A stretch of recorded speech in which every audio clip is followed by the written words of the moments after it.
Hola, como estas? All right. What's going on, y'all? What's going on? I ain't nothing, just chilling. Oh, good, good.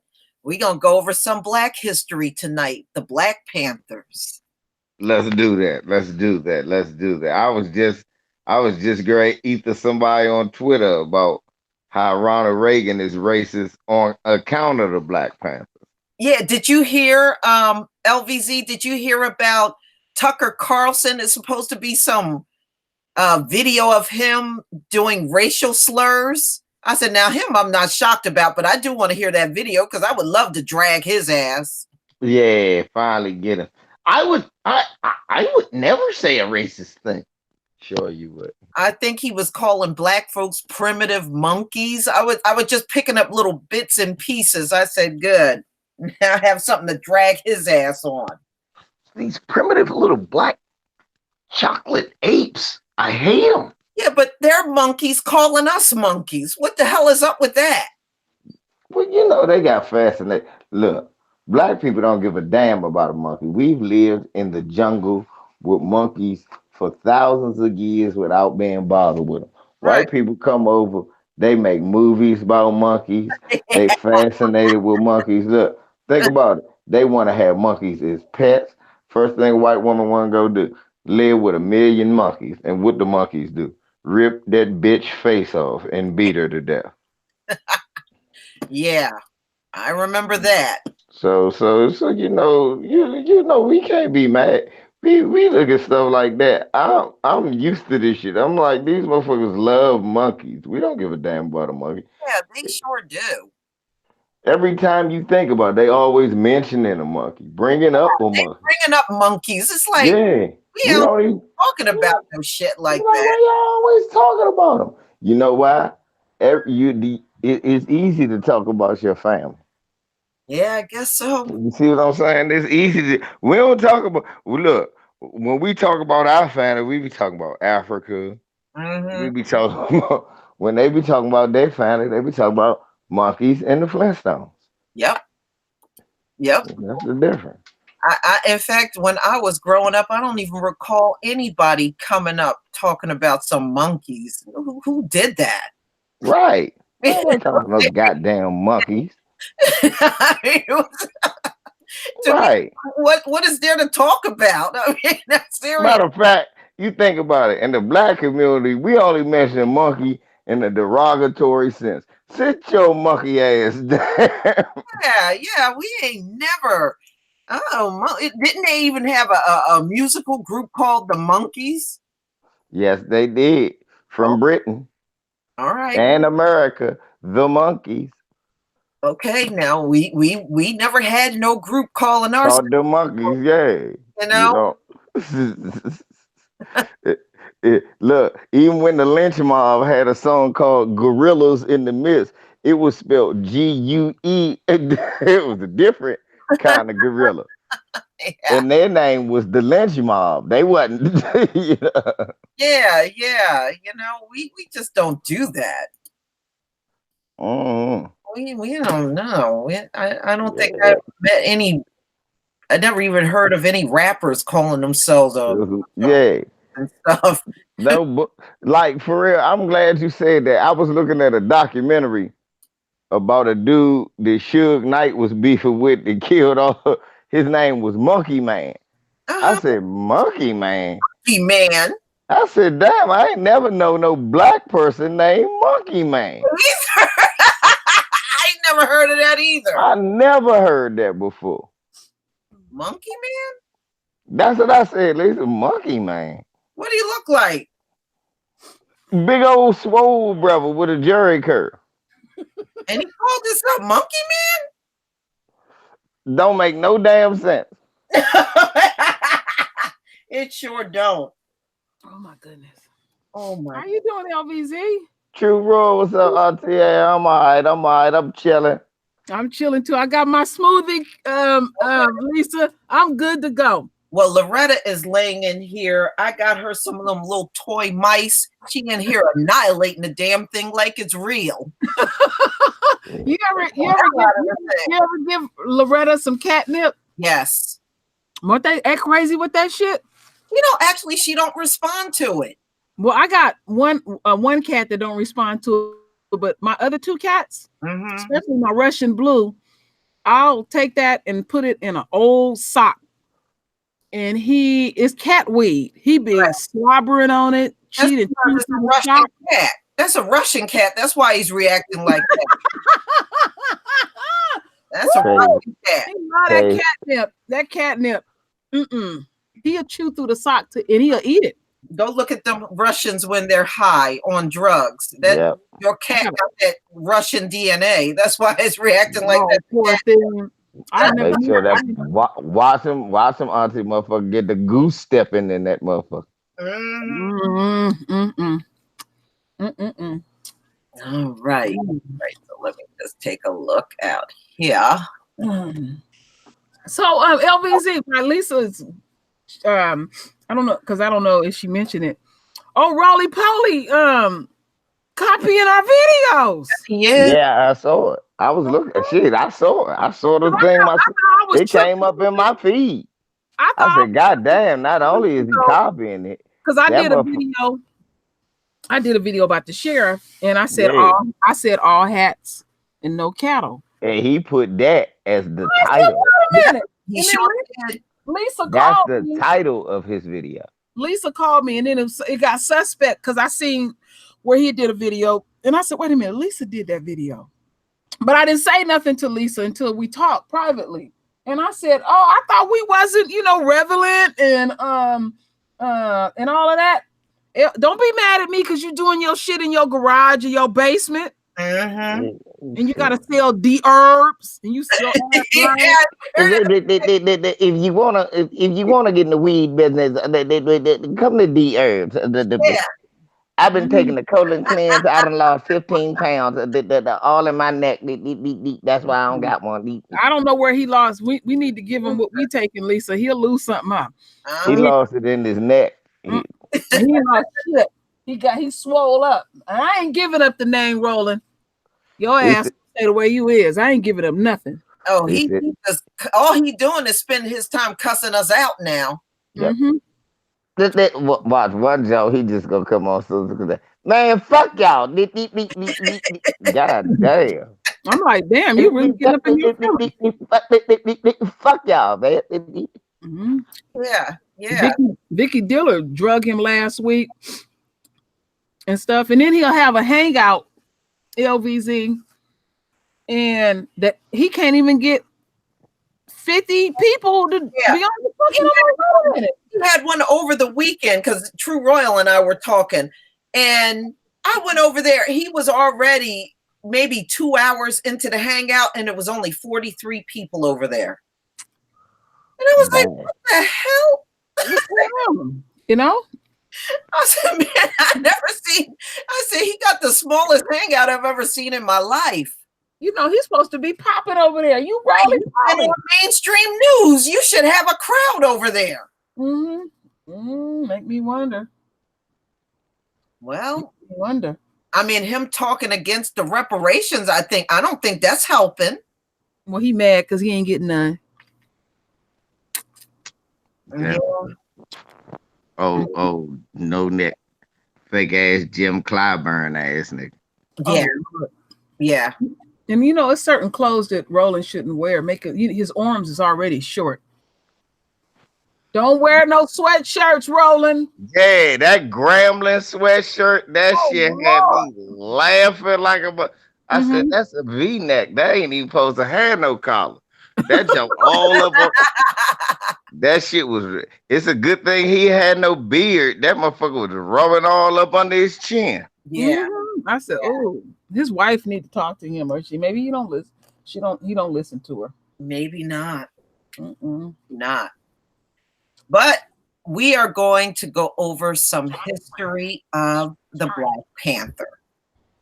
Now, I know they had a short run, but they made history unlike anything ever done before in the Black community. Fact. This is why we have never forgotten about them in all of these decades that have passed. They have always still been very significant. So that's what we're going to talk about. And I'm a Cub. I'm a Cub, folks. Mm. My mother was in the Panthers, so power to the people. Yeah. I remember the Black Panthers in Philadelphia when I was growing up in Philadelphia, Pennsylvania. Mm-hmm. I remember the Panthers. And that's where the after school program in schools came from. Yep. After school, breakfast programs, Lunch. Made kids, they had a tutoring program for the Black children. They had their own health clinic. They were studying sickle cell anemia. They had their own newspaper. Yep. And used to follow the cops around on their beat to make sure they weren't abusing us. Mm-hmm. They used to follow them from place to place.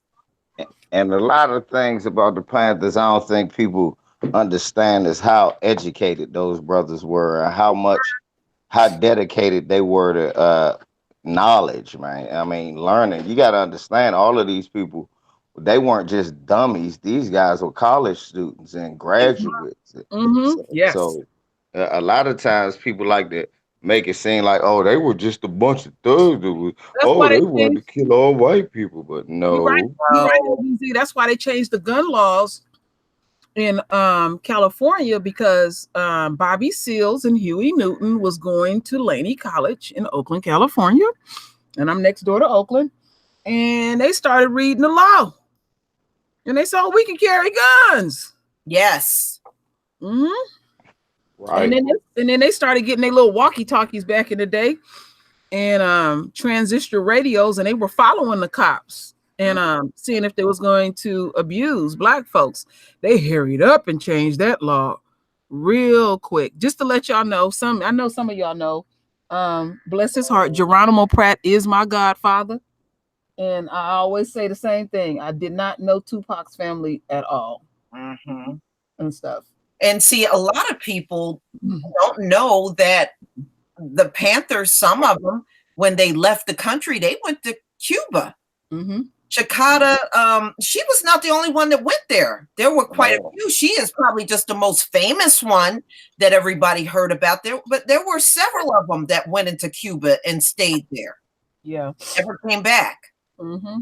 I'm glad. Yeah, that's true. And died in exile. A few of them just died in exile. Yeah. A lot of them went to Algeria. A lot of them went. Oh, you got to remember, brother. Not Stokely Carmichael, Eldridge Cleaver. Uh-huh. Remember Eldridge and Kathleen Cleaver? They left. Mm-hmm. And they went to Africa. She's back now. She's on a tour, giving a lot of lectures throughout the United States. Yeah, they all left, went to Africa and different spots like that. You got to understand that when the cops see, that's what's so funny today. For some reason, what's her name? Ocasio-Cortez called Reagan a racist, and now all the racists is mad because they she said Reagan is a racist, which is something so obvious. He was. But people always jump to the drug epidemic in the 80s and the things he did in the 80s. People forget that in the 60s, that was his test run with the Black Panthers. When the Black Panthers got that gun, the gun law that we talk about, that you were just talking about, where they found the loophole they could carry guns, who got it stricken down? Lieutenant Governor Ronald Reagan. Yeah, he really messed up California. He let out the people that had, really heavy mental health issues, and it increased the homeless population up here in California. He did this, and he did that across, and they laughed. And I was just reading how he did that when he became president.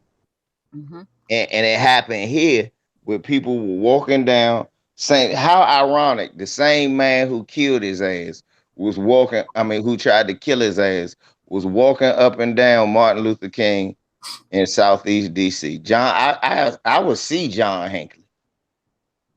Mm-hmm.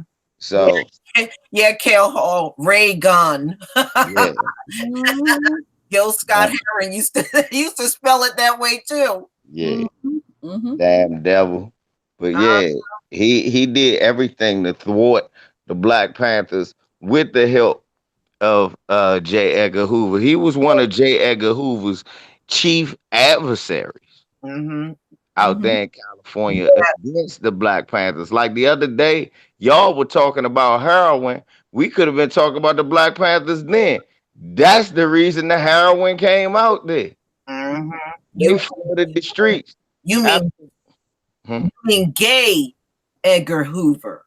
Yeah, Mhm. gay Edgar Hoover. Yeah, black gay Edgar Hoover. Yes. No, colored gay Edgar Hoover. I Mhm. never say he was black. He was Okay, colored. he was colored. Yeah, we could say he was colored. Yeah, well, he had the white supremacist spirit. He was not one Yeah, of us. yeah. I know about him. We all know about he tried to hide his ancestors, but Yeah, yeah. yeah, but at the same I had time, to, he was. I had to send you that video, LVC. One of his cousins did a video. Female cousins. Oh Very yeah. interesting. Oh yeah, it's deep. You'll like it. Hope she don't look like him. Not at all. Not even close. I'm about to say, boy, they passed them features, and that motherfucker look like a But but they bulldog. but they Yeah, but but good. but he threatened his own family. He Hmm. threatened his own family. Said you better not say shit. That's the original Uncle Ruckus, Mhm. There you go. Hmm. and he hated this, and he made, and like they said, he made grits the number one threat in America, because all the Black Panthers really was doing was feeding little kids, Yeah. teaching them to love themselves, Mhm. Hmm. making sure they were healthy, They looking were after their community. They they was were doing exactly what the Peckerwoods say. Clean yourself up, pick yourself up by your bootstraps. That's what they was doing. Yep. they was feeding the whole neighborhood because I remember distinctly my mother cooking food. And the Catholic Church was there was a Catholic church in San Francisco on Fell Street. They let them use their facilities. I remember Carnation Milk dropping off stuff. Remember that company Can or something like that? Libby, not Can, Libby. I Libby. remember I Yeah, remember Libby was yeah, dropping off Libby. stuff. And back then, you remember Lisa, you remember they would put the milk in the little paper, and then on the top it had like the little wax on there and you could pop it off. Yeah. That I remember them dropping that off. I remember that and stuff. I'm going by memory. Some of the stuff I can remember. I don't remember everything. Um, but they was feeding the neighborhood. It wasn't just black kids down there eating. And see, when you feeding everybody, they gonna listen to what you got to say. Mhm. Mm-hmm. Yeah. Yeah. Yeah. All right, y'all. Let's get into some history. We All have right. the Black Panthers. The Black Panthers were formed in California. This is why we always say the black people out in California are a whole different mindset, especially when it comes down to racism. Those folks out there tend to jump up, jump into action when things go down. Mm-hmm. Saw that with Barbecue Becky.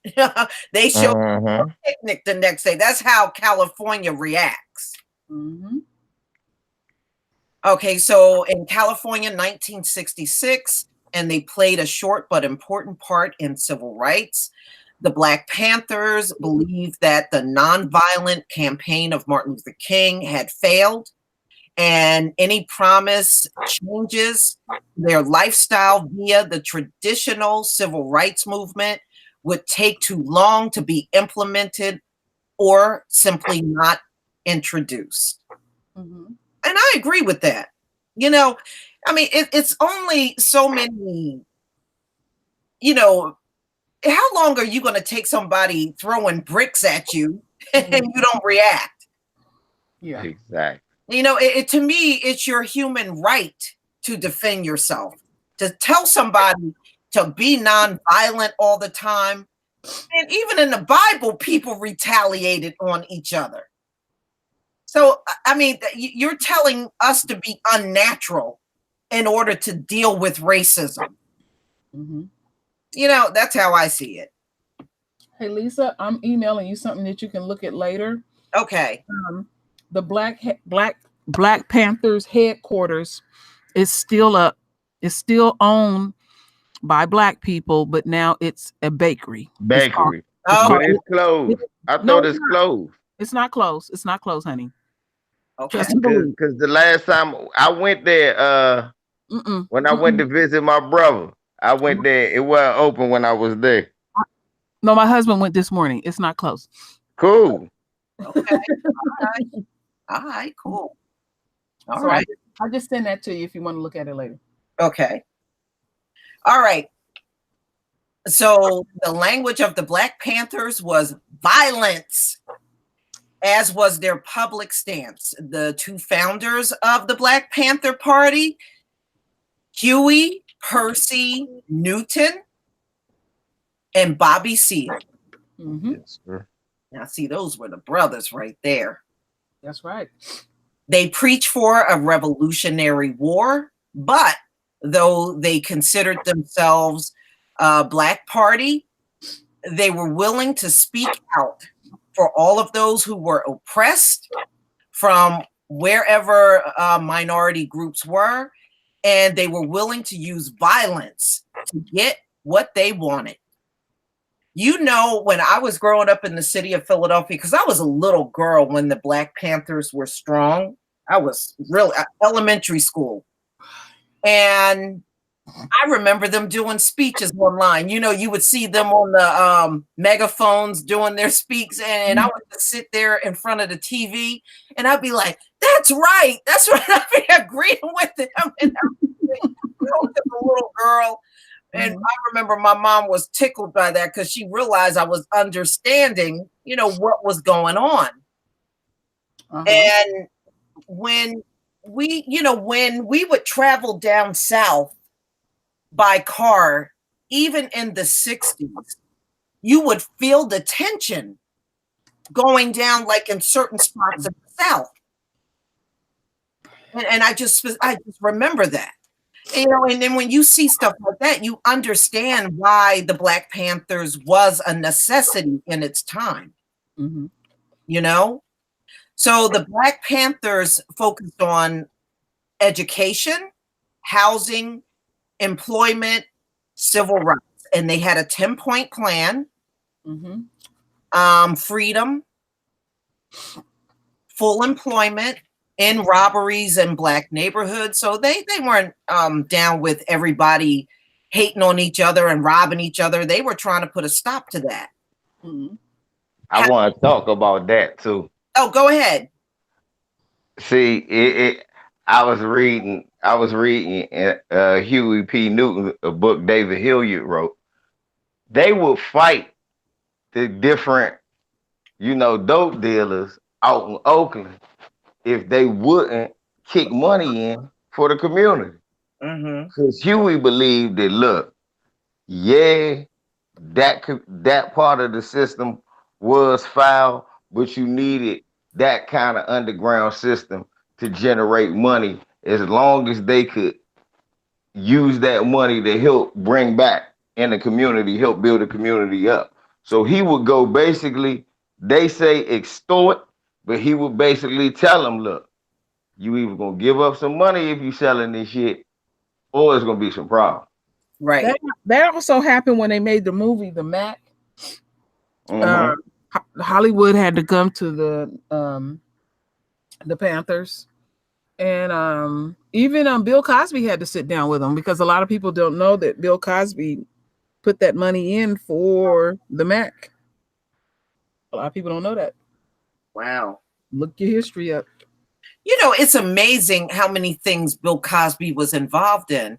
You know, it wasn't until a few years ago I learned that Morgan Freeman and Bill Cosby were responsible for the electric company. Remember that was on? Yes. I used to watch that, Lisa. I used to watch that. And they used to be on there, and I just never pieced together they were the ones responsible for that show. That's where I first remember Morgan Freeman. So Morgan Freeman wasn't nothing new to me. When, he started doing the movies, I'm like, well, I remember seeing him when I was real little. Yeah. Yeah, See, and that was better than Sesame Street, in my opinion. It was. Yeah, it was more for teenagers. let me tell you what I learned about Bill Cosby as a youngin'. For real, this is what I learned about Bill Cosby. Always read when the credits come on, cause Bill ain't never been in nothing he don't control. That's real ass. I always study that since a little kid. It would always say star, because you know when you're a kid, you look at TV and it say starring. So you're looking at the TV show thinking this the guy. But when you grow up, you realize the people behind the camera are the people that's really the ones making the moves. And then you would always see starring, but then it would say executive producer William H. Cosby. You be like, hold the fuck up. Yeah. Yeah, Bill. Uh-huh. Yeah, that's right. Yeah.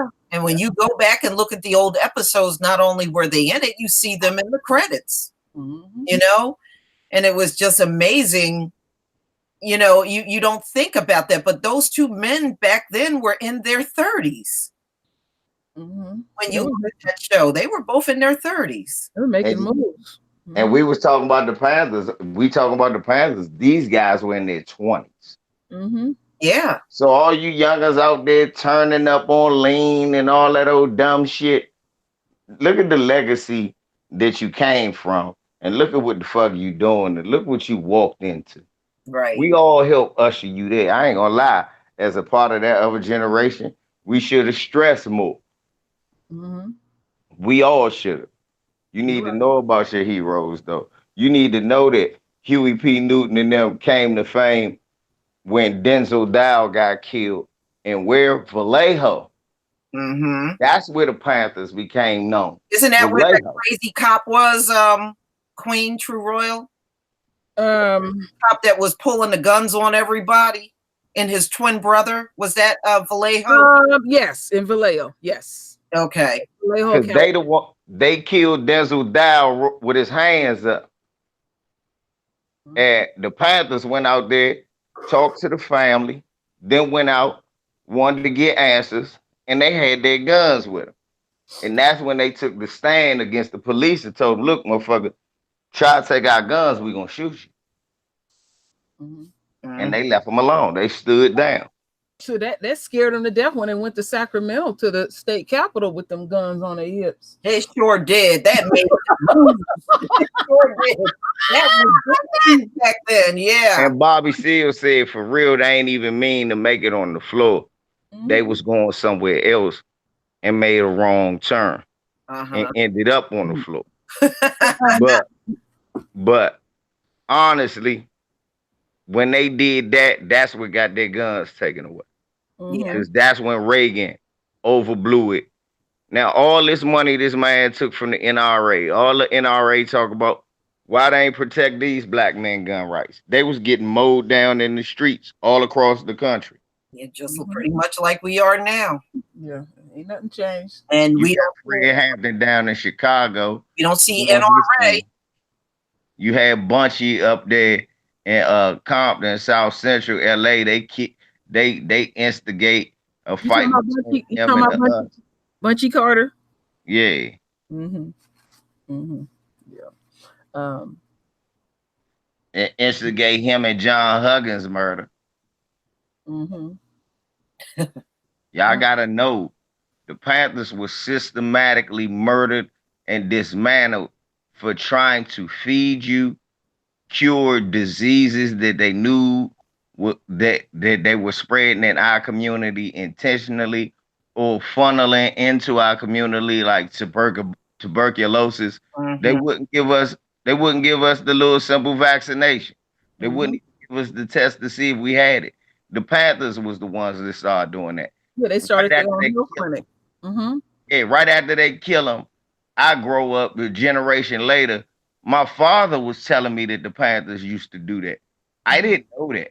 Because when me and Lisa, and I was glad that Lisa had brought this up, because I had been talking about something that we remember when it was no crack. There was a little sliver in there, LVZ, where black folks was doing good. Yeah.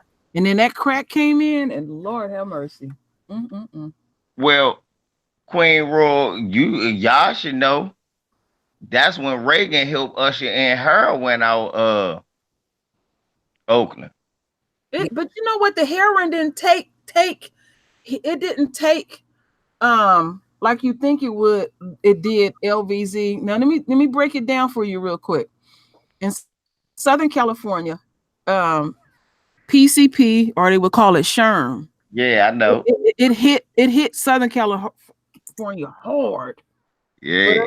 up here, that heroin and none of that take. But when that crack came out, Yeah.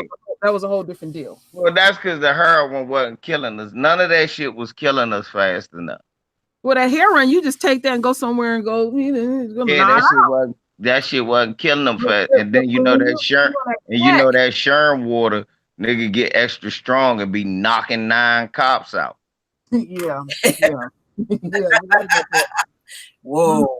So Butt naked in a nigga in his box. You ain't never lived till you see a nigga in his boxer shorts knock out 4 cops. Like, God damn. Oh shit.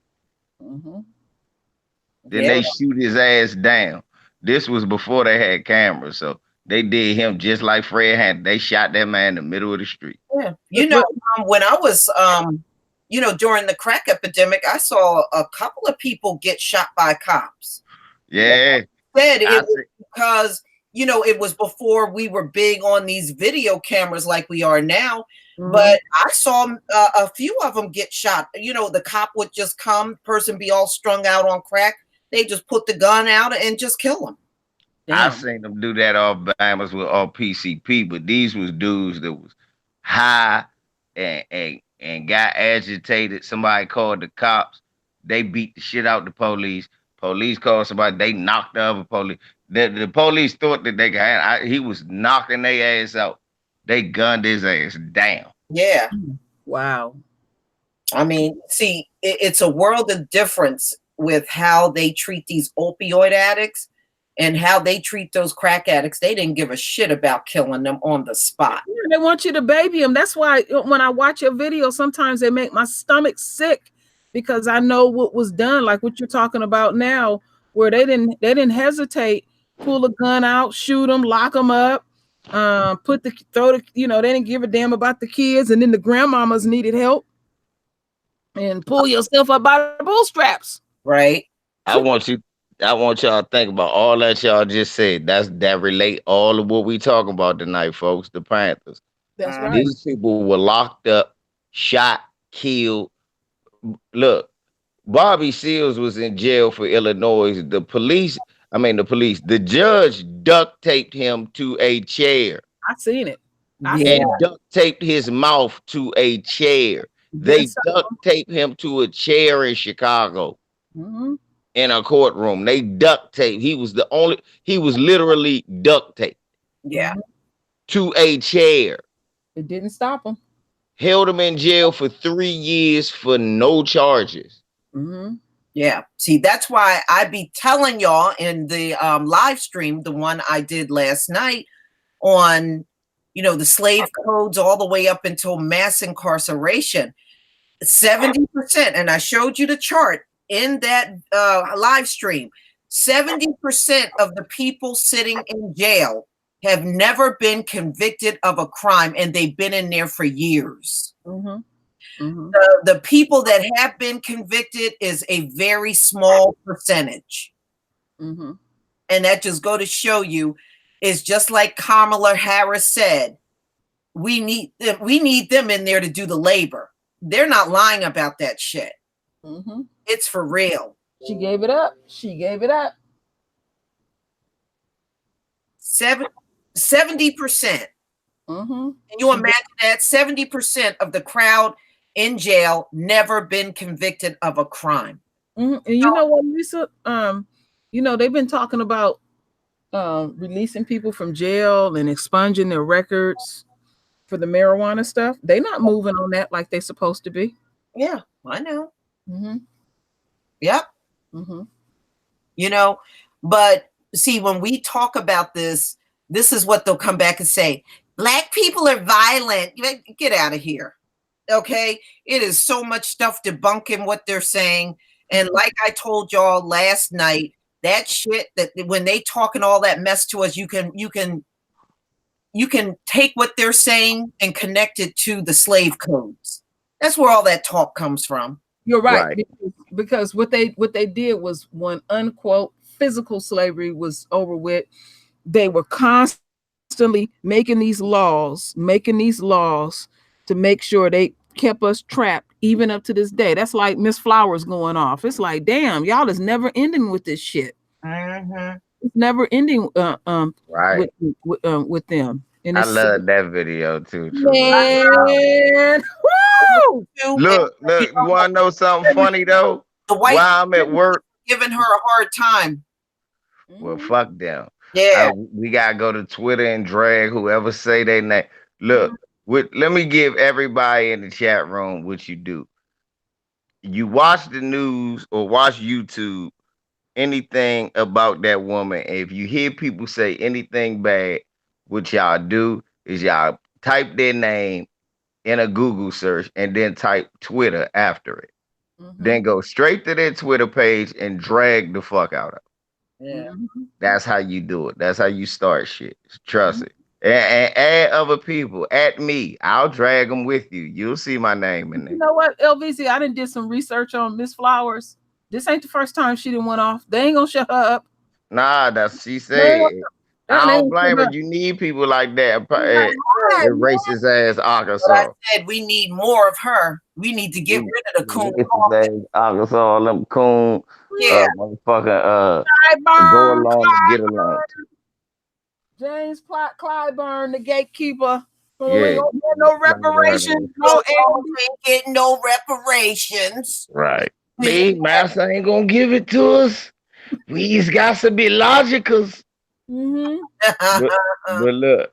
This is what I was gonna say though. When y'all were talking about post-slavery, I was reading an article about World War II, right? World War II veterans. I told y'all before it was a fight between the European white people and the American white people over how they was treating the black people. The American whites was mad that the European whites was like, hey, these black dudes coming over helping save us win this war. Fuck all this racist shit y'all doing at home. They want us. The white troops was like, no. So another thing, when y'all was talking about things they used to project on us, they used to tell them how vile we were and how we got tails like monkeys. But guess what? Guess what they used to say? Look, George Orwell wrote it. The 1984, George Orwell wrote it. He wrote, it's a known fact over here that the black troops are much more courteous and nicer than the white troops. Yes. Do you know, even in the concentration camps, when they went in there to liberate them, they said the Jews that were in there said they could walk up to the black soldiers and talk to them. And they said when they went up to the white soldiers, they would push them back with their rifles. They wouldn't let the Jews approach them. They would push them. They would literally take the butts of their rifles and push them back. Well, you know how they do that. They do that over in Saudi Arabia and Iraq. They'll be over there shooting people up. No, we're supposed to save them. Get away from me, Haji. Don't whatever. Damn. Yeah, and they call them sand niggers and stuff. Yeah, whatever they want to. And you know what? That all ties back into what Lisa's putting here on the Black history, the Black Panthers history, and how these cops would get down, and they ain't never changed. They ain't never changed. See, that's the thing that gets me, is about talking about the nature of the beast. The nature of the beast ain't gonna never change. Right. Never ever. And you in our neighborhoods just treating us any old kind of way, and then you expect a black man to just go along and get along. Now remember, black men put that together. Yes. And said, we're not going along with you. You're not coming to our neighborhoods tearing the lining out our ass, and then you go on home and it's business as usual. Business as usual is over with. People don't know how done black folks is. Amen. So we still got that spirit. That spirit ain't never died. There's been little parts where we got a little bit of quiet, but no, they not gonna stop doing what they doing, and we need to step it up. And this is good that we bringing up the history. Like I was bringing up Lisa, showing how far, not just the government, but I call it the private sector, how they benefited off of our backs and how they continue to benefit off of our backs. Right. Look, this is why Bernie Sanders don't want you to have reparations, don't want you to get from being on the bottom. He don't want you rising. See, they have profited off of our misery and pain. This is why he's telling you, we don't want to give you money. No money, because he knows once we rise, their time is done. Look at this. It's over for them. Look at how much they stole from us, y'all. Look. They stole, look, they killed all these Panthers, all these young brothers who spread all across the country, Chicago, Philly, New York, DC, wherever they could set up a chapter, and they were all systematically killed or ran off. Now, look, then they proceeded to steal every welfare program that they had to empower their own community with it. Every welfare program. They stole every last one of them. Yes, and what I'm sitting here reading, so the Black Panthers were also one of the first people to discover food deserts. For people who don't know what that is, that's a place where you live that's not close to a grocery store within walking distance or a place for you to get food and produce for you to cook. And it's a lot of food deserts that are in Black communities. I know some now in DC that done just happened because they shut the Safeways down and moved them into these new white communities. Right. You got in here where I live in Camden, New Jersey. Everybody in Camden got to go outside of Camden to shop for food. There is not one single grocery store there. And it was the same way where they had that riot in Baltimore. When I was there out there. Y'all know had my feet on the ground. The only thing there was that bullshit ass CVS that employed people from outside of the community. No grocery store. All of it was a long ass drive away out there in Baltimore or a long ass bus ride.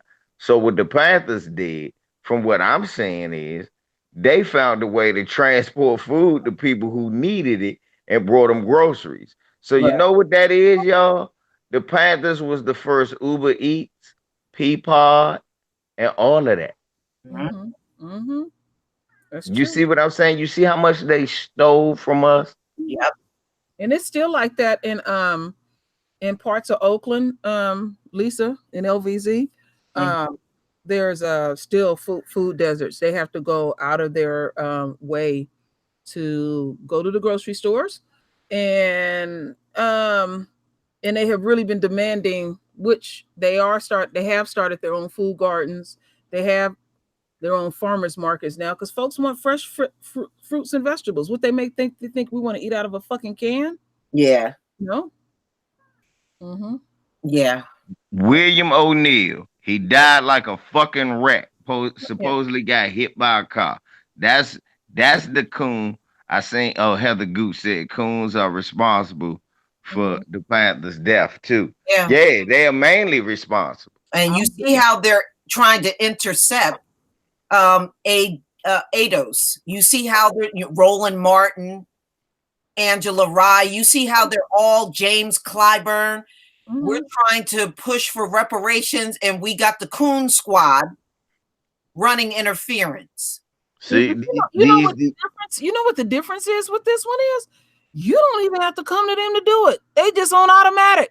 There was a time like the William O'Neill dude, they pulled them dudes to the side, they paid them something, a little stifling every month and stuff. These motherfuckers is doing this shit for free. Yeah. Well, see, these ain't the William O'Neills. These is the Andrew Youngs. These are the young Andrew Youngs and Mhm. those coon ass niggas from the Dr. King regime that the Panthers split from. That's who these coon ass niggas is. Your Angela Rise and your Roots and all of them. These are those type. These are your what's that gay dude name that used to roll with Dr. King? I think got him killed because he was Abernathy. nah, Not not Abernathy, the other dude. not His name Oh, I know was. who you're talking about. I know who you're talking about. I Okay. know I can't think of his name offhand. Bayard Rustin. Bayard Rustin. Bayard Rustin. That's who I'm talking about. Bayard Rustin. See, these are who that these black radicals. Look, it's a whole bunch of shit on all of them talking down on the Panthers back in the day. Mhm. So all them, those are the bourgeois Roland Martins and stuff like that. Really, we gotta worry about who the next William O'Neill is and Darthard Purries. We got to know who these coons are, because a lot of these coons, they gonna be portraying. Oh yeah, yeah. But think of the, but you gonna have to watch these coons, Yeah, because that's how they got kill. Simone Yeah, Sanders and her bald headed ass telling black men to shut up. yeah, exactly. Look, She looked just like damn EJ. You know, Magic. she do look like Magic Johnson. And somebody got on me talking about I think she's beautiful. Well, okay, that's your opinion. I Mhm. think she looked like a motherfucking tennis ball. Mhm. She looked like EJ. Right. Need to grow her motherfucking hair and shed her motherfucking mouth. She looked like EJ. EJ Irving. That's who she looks like. So do. Mhm. Twins. Yeah. But Mhm. you know, we even see this in this current movement that's going on. So there's nothing new. So Right. we know what to expect in Mm, the APOS movement.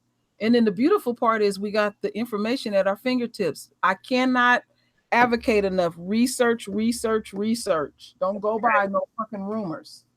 See, Malcolm Jenkins. See, Mhm. Malcolm Jenkins. That's a William O'Neill ass nigga. mhm. Mhm. Look, think about Kaepernick. When he kneeled down at first, he was like, nah, man, fuck that. They banned him. And all of a sudden, Malcolm Jenkins, he gonna raise his fist. Oh, I'm raising my fist. And then had a white dude put his hand on his shoulder when he raised his fist. I'm right here with you, nigga. Here we go. I said, it's the most bullshit. Then all of a sudden he sells out to ownership. And Eric Reed and Kaepernick, they win for not selling out. So Mhm. that's Malcolm Jenkins. That's those William O'Neill, Darthard Perry. You think they on your team, but Mhm. they really working for the. You got to watch these agent ass niggas. Yeah.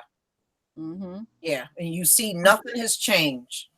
No, nothing is saying. And so we have the roadmap to how they have all this shit set up, how they shut down the Panthers, how they infiltrated the Panthers, and all of that.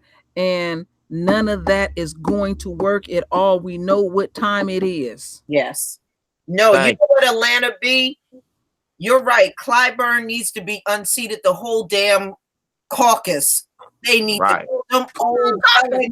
Them old relics need to go. Their time Oh has yeah. long passed. Yeah, Oh because Lord, Master don't want to do nothing like that. Let's think of another ways. Yeah, get this And motherfucker then up. you had John Lewis, which I will never forget, when the immigrants were being separated from the kid. What about the Papas? What about the Papas? I'm like, oh my God. I got I'll go, my head bust he said, on I'll go back Austin to Prentice jail. Bridge I'll go back to jail. Yeah, I when did, they I when did that. they hit me as the blood poured down my face You on know, Austin Prentice Bridge. I'm gonna tell you I how deep. actually prayed for the white yeah, people. you listen to that. He's actually proud of his ass beating. Oh my God. Look, Really, y'all, he's proud of his ass beating. they took my old video down. It's a clip of him saying when he was getting his ass whooped, he was thinking about love for the white man. Oh have mercy. It's a clip of him saying when he was getting his ass whooped. I was no, my heart was filled with love. Nick, my face would have been filled with blood, and and my motherfucking arrest record would have been filled with charges. Cause no, oh, that old dumb Yeah, shit. that is Mhm. stupid. I gotta listen to you because you got your ass kicked. Yeah. That look, if that's the case, every boxer that ever lost gets to give us advice. Hmm. Yeah. I don't want to hear nothing from the dude that got his ass whooped. I wanted to put something out because it was I was talking to someone privately about this, how deep this is going to get. Even though I don't want to lose sight of what Lisa has here about being the Black Panthers because it ties in. They're going to pit each other against each other. This is how serious this shit is with these people that they don't want us to they want us to rock us back to sleep, which that's not going to happen. So the big YouTubers out there that really got big voices, they're gonna do that too. They're Yeah. gonna say so and so said about so and so, Mhm. and don't get caught up into that shit either. Unfortunately, we got the same crowd that dragged me down. They're going to be more than willing to pounce on these people because they're jealous of their channel sizes. Mm-hmm. So, we got the Coon Squad even, on here with the YouTube channels. They're going to be jumping on it, y'all. Yeah, so they're gonna be saying, Kim says Lisa Cabrera, blah blah blah blah, and they ain't gonna even be true. Or so and so said They're going to dive on it. they're going, yeah, and Yeah. you gotta do your own thinking. This why we talking to y'all about the Panthers, because the way they took the Panthers down is this same shit. Yeah. Look, what y'all gotta understand is these people have created nothing. So they don't know how to recycle and do nothing new. They're gonna use the same old tactics. Right. And now we done black people to the point we done seen it too much. We ain't going for the okey doke. So don't go for the okey doke. These old plant fraudulent as just like everybody now. Oh yeah, I'm for reparations. I'm for reparations. I'm for Mhm. reparations. Yeah, okay, motherfucker. Mhm. It's like this, and I see somebody saying stay on code. It's like whatever issues that you got with your folks, have your knockdown drag out offline. Mm-hmm. United front. I can't emphasize it. We don't all agree with each other, but we got something in common. Yep. Mm-hmm. Mhm. Yeah, that's very true. Now I'm going to break and go into something a little different, and then we'll get back onto the Black Panthers. Okay. I just want to warn everybody, you're going to see dissension among the what do we call them? Mm. Who? The what do we call them? The agents for white supremacists online. Oh yeah. Okay. You guys, I trademarked my name. Okay. So you can't use my name and put it on your videos. You Okay. can't use my image. You can't use any of that stuff. So this is about to come about in the next couple of days, maybe even a week from now. So you're going to hear a lot of moaning and groaning because Mm. there are videos that must come down. Mm-hmm. So Lisa Cabrera is officially trademarked. Yes. Yeah. Okay. So you're going to hear moaning and groaning from those same people having a meltdown. And me, I want them to get out of line, out of pocket, because I'm ready. I got some strong legal footing now, Mm-hmm. and I can True. sue them if my name is spoken or written down in videos. So it's about to be on. I'm ready for the fight. I'm ready. Yeah. I'm ready. Yeah. And I suggest anybody that got channels, they need to do that. It doesn't cost a lot. I did mine 3 years ago. You have to renew it every 5 years. Yeah. Uh, Mm-hmm. and stuff. And it was something that helped me greatly when I had to deal with my own personal stuff on my channel and Mhm. stuff. And it's sad. 9 times out of 10, it's your own, but you got to do what you got to do. Yeah. Yeah. Yeah. So you're gonna hear some moaning and groaning in the coming days, y'all. So just brace yourself. It's coming. Okay, it's coming. Well, there you go. There's gonna be a lot of people upset because they can't use my name anymore. But I'm ready to deal with it, and it's going to go. And one of the people is going to be the main culprit that started the whole thing. Moist Mike. Moist ass Mike. Moist ass Mike is going to get even moister when it all hits him. That don't make no. Why is hey Lisa? No bullshit. Why is it this series on fucking? It's called Wonderland. On no, listen, true, seriously, on the watch on Discovery ID about murders in Portland. Just motherfucker, white dudes. I said, Moist Mike. Oh shit. Yeah. Do you know that is the LGBTQ state? It's the state that got the biggest population of LGBTQ. Oregon. I told Moist Mike. Moist Mike.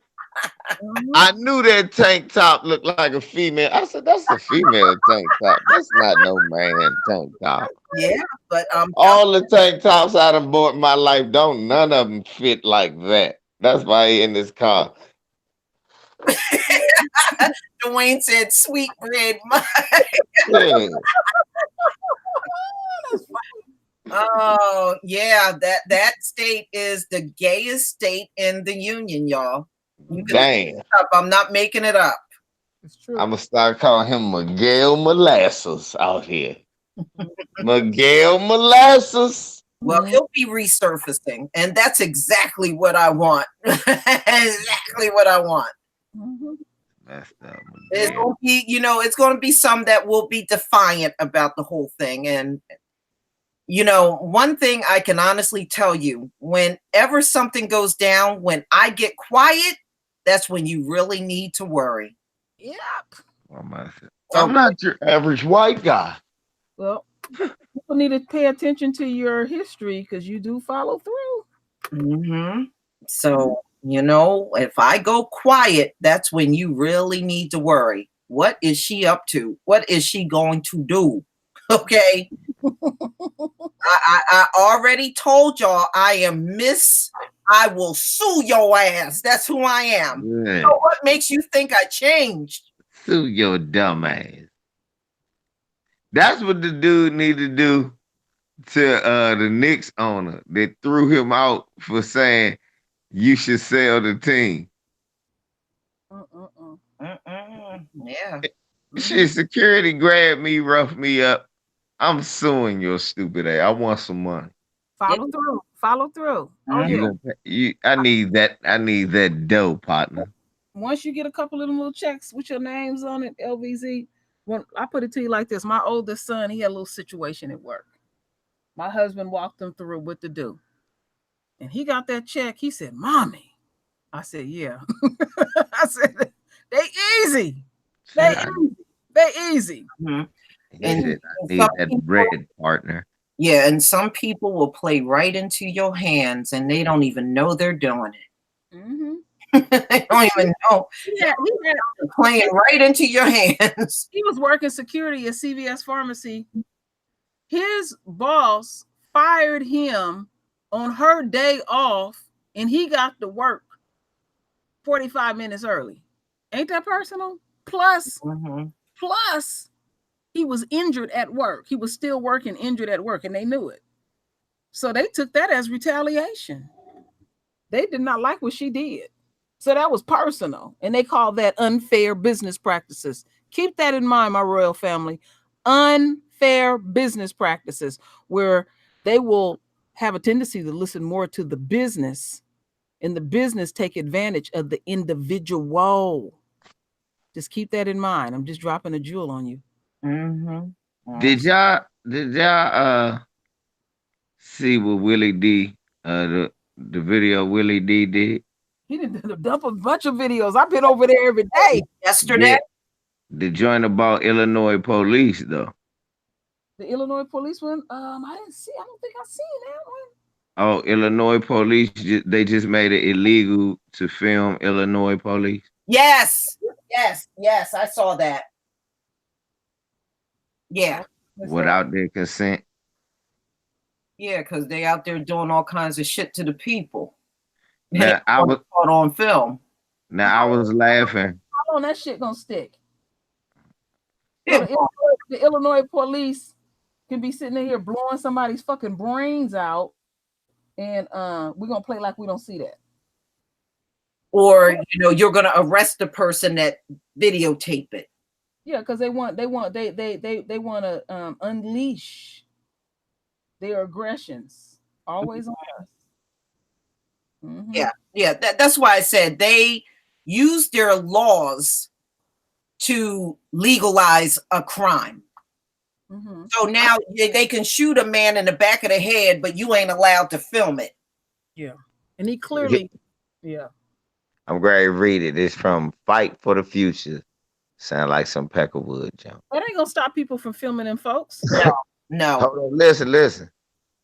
Illinois just quietly passed a law that makes it a felony to record the police without consent. In most states, it is completely legal to record police when they're on duty. It's a basic right that keeps the government accountable.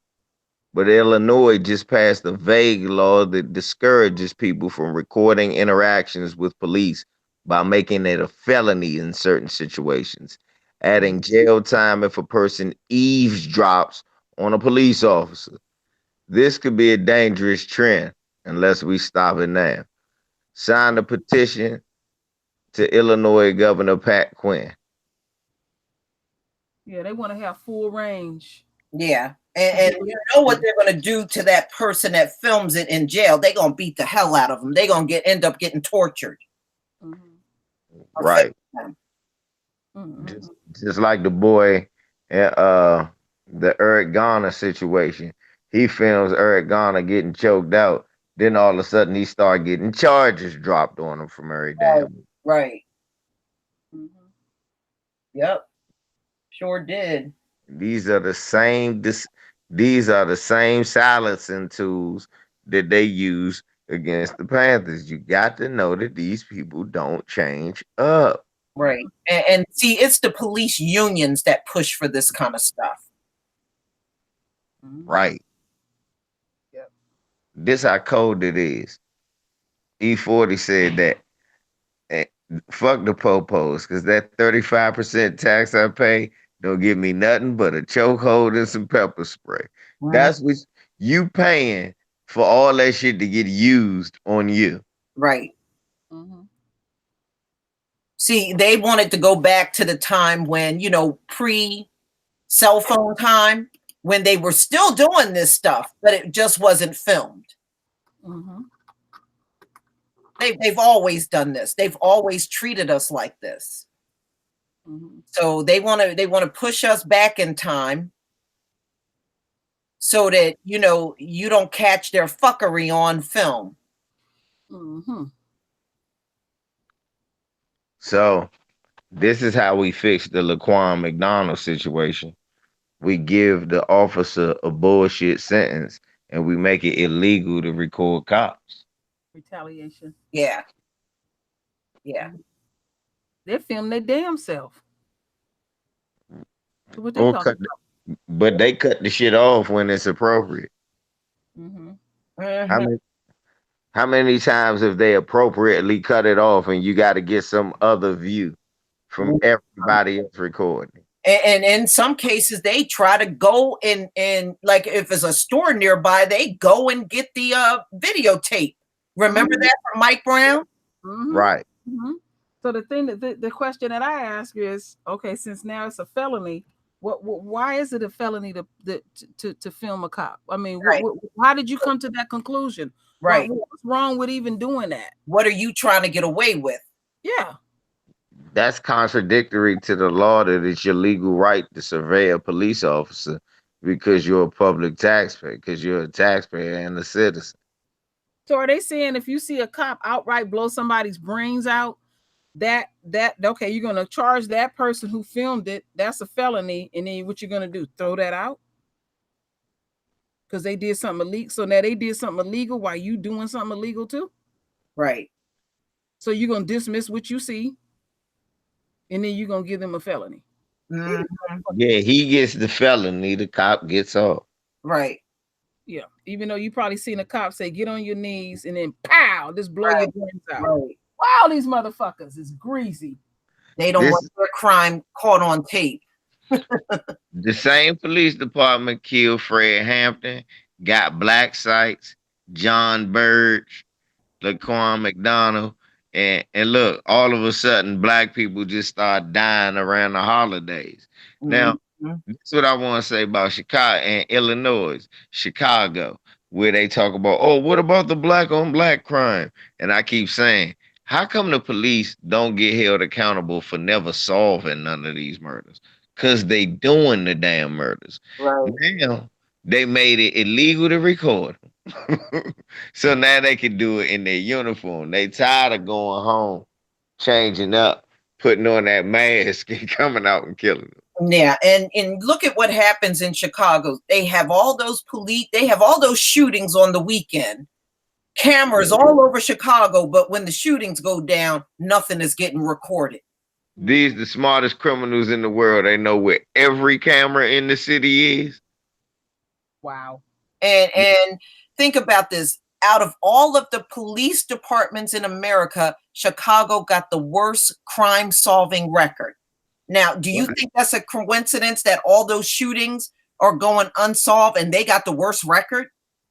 No. Don't you think it's time to shut that police department down? Yes. Yeah. They need to open it. Why are they still in existence if they're not resolving anything? They need a big ass overhaul.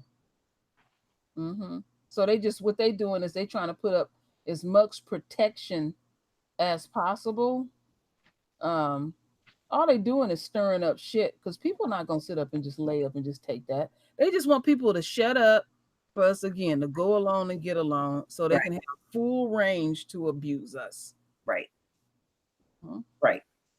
It's just not happening. I mean, this awakening is real fast now.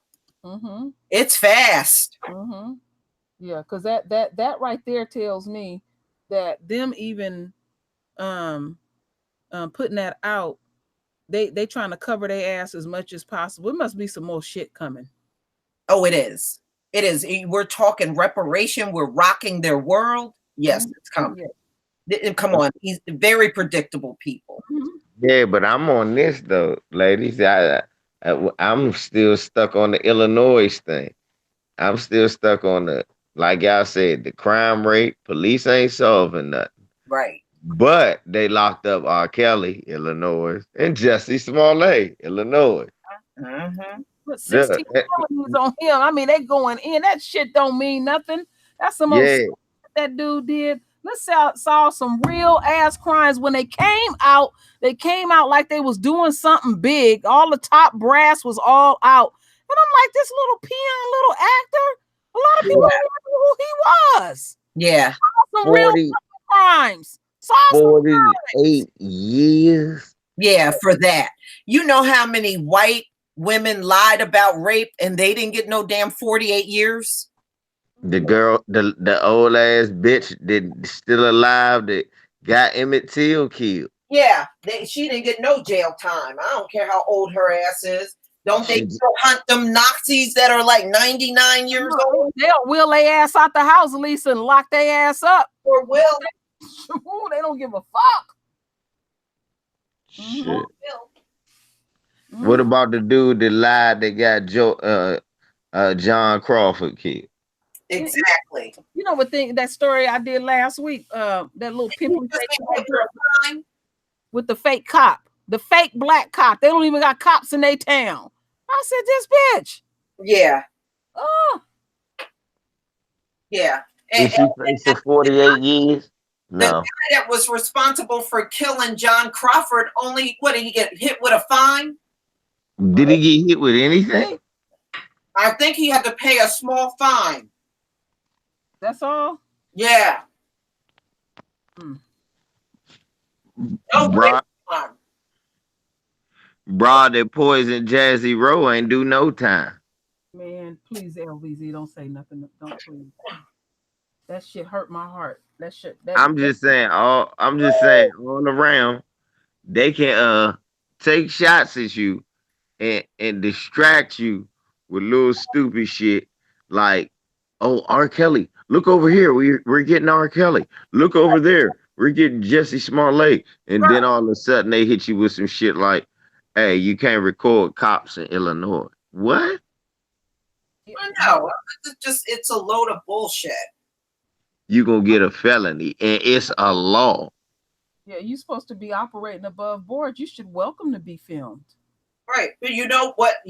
Just like I went over in the slave codes yesterday, they wrote in there that a white person can kill a black person in correction, like they're correcting us, and it's not a crime and they don't go to jail. Now, what do they do today? They shoot us and they don't go to jail. That's why I'm telling y'all, everything that we are seeing now, you can tie it right back to the slave codes. Very much so.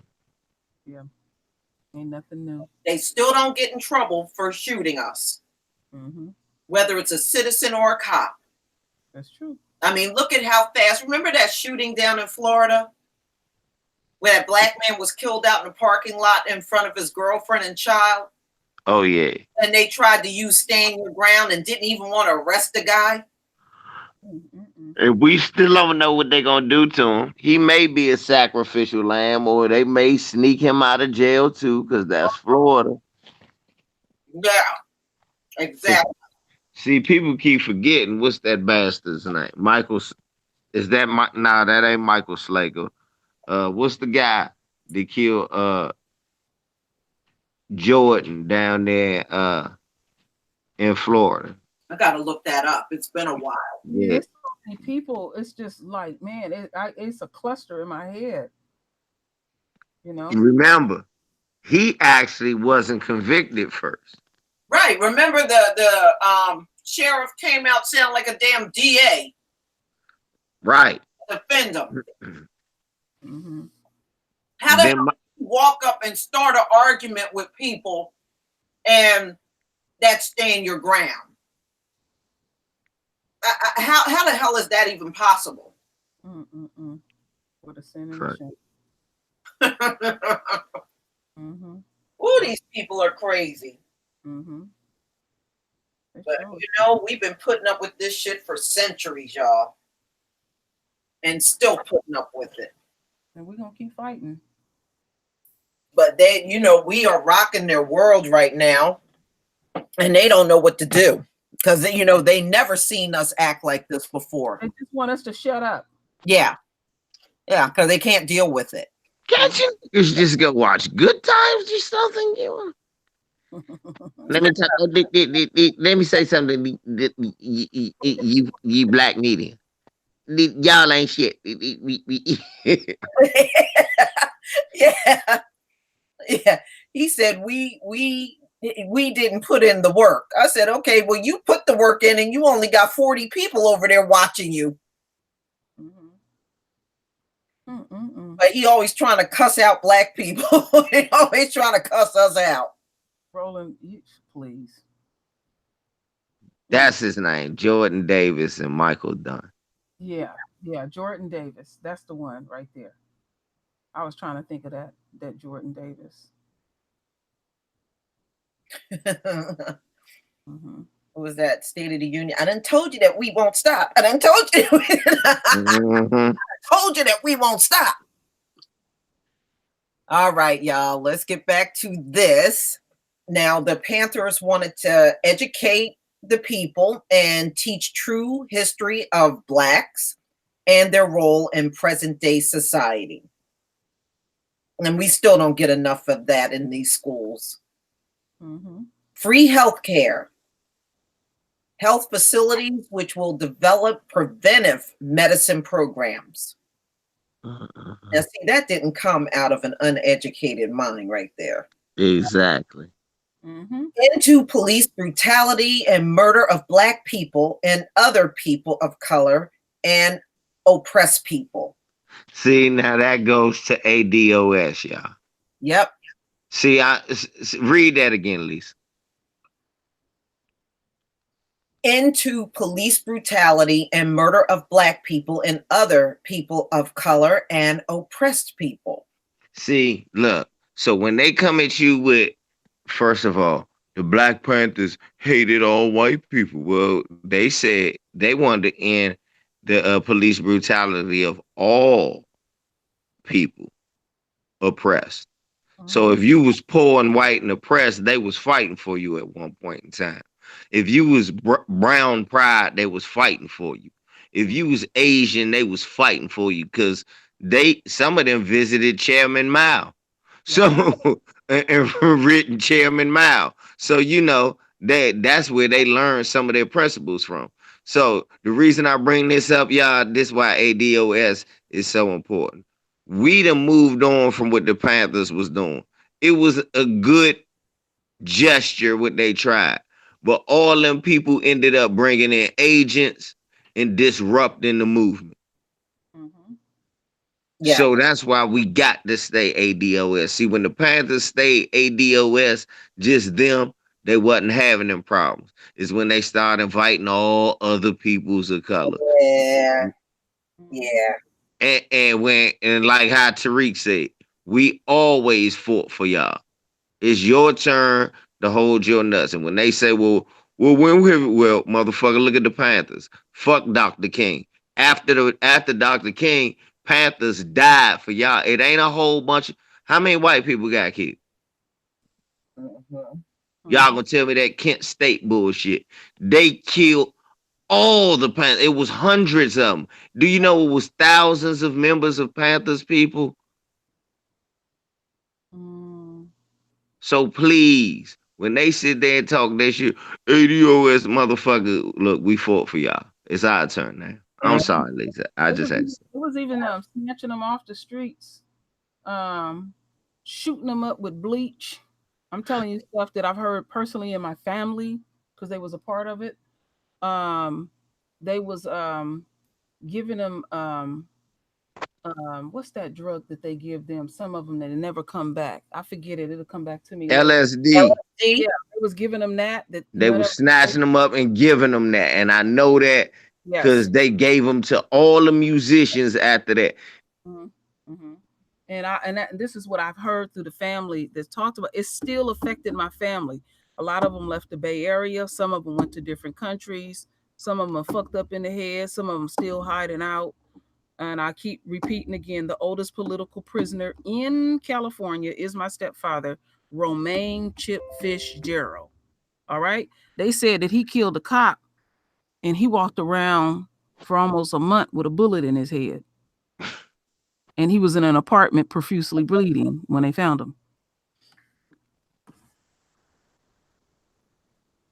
Yeah. Uh, Something when else. they was running around killing Panthers. Shit. What they did to the people up on 41st and Central, that look, they was lucky they had enough artillery to hold the police off. Man, you seen that video in LA when they was doing all that shooting? Yeah, 41st and Central. That was a shootout out of this That world. was the beginning of the SWAT team. It was Mm-hmm. no SWAT teams ever in the country until then. The, Mm-hmm. the black look, just a group of Panthers held them motherfuckers down long enough to where they had to go. Hey, look, these niggas was well trained and well organized, and Mm-hmm. they wasn't playing. And there was women in there shooting too, y'all. Yeah, yeah. When I talked to my second mom about it, she said that it wasn't easy to be in the Panthers. They called in the language they would use internally is they would call it the struggle. And she said they would get them up, they would put sandbags on their ankles. They would have to run up and down, go because our chapter was in San Francisco, and they would have to run up and down Golden Gate Park. And the men figured that they were going to be the first they were going to take out. So from 13 on up, the women and the children had to know how to break those gun downs, put those guns back together, and all of that and stuff. This is what I was told recently. So Mhm. that's how serious they was about this. And another inside thing is the men. They made sure the men couldn't get any jobs, so the women were working, and the men flipped around and they had to take care of us kids. And I do remember that because I was being babysitted a lot by men, or taken to school by men and stuff like that. And one thing that I've always said, because I run into some periodically, I was running into them in the late 80s. Not a one ever touched me, not a one ever molested me, not a one ever did anything to me personally. I have to put that out there. They were very serious about what they were doing. Mhm. That's right. Mm-hmm. All right. Now, we only have a few left. Into all wars of aggression, the various conflicts which exist stem directly from the United States ruling cycle. Mm, Mm. that's real. Look, he was predicting the drug war and all of that was to come Mm, because that was a product of the United States waging a covert war with the Sandinistas down there in Nicaragua. And that's where the dope came in. They gave them free playing grounds in the black community with dope. Mm-hmm. That's where the crack came from. So, and he was foreseeing what they were doing. They were going to, I mean, that's what the US does. They're a big bully. And he know that military industrial complex is part of what keep all the other countries in check. mm, Mm-hmm. You're right. Because you think about it, we look at it, we go, yeah, Africa big as shit. Why Africa don't threat? Because Africa don't got no nuclear weapons. right. And they're not going to touch Africa, but so much because that's where all the resources are. Exactly, and Africa know that, but Africa can't really make no threats because Africa don't got no nuclear. See, The only China can make. was Gaddafi. Yeah, exactly. That's why they got him out of there. Yeah, and he allowed them, the US and the Western nations to talk him out of having his nukes, and he dismantled everything.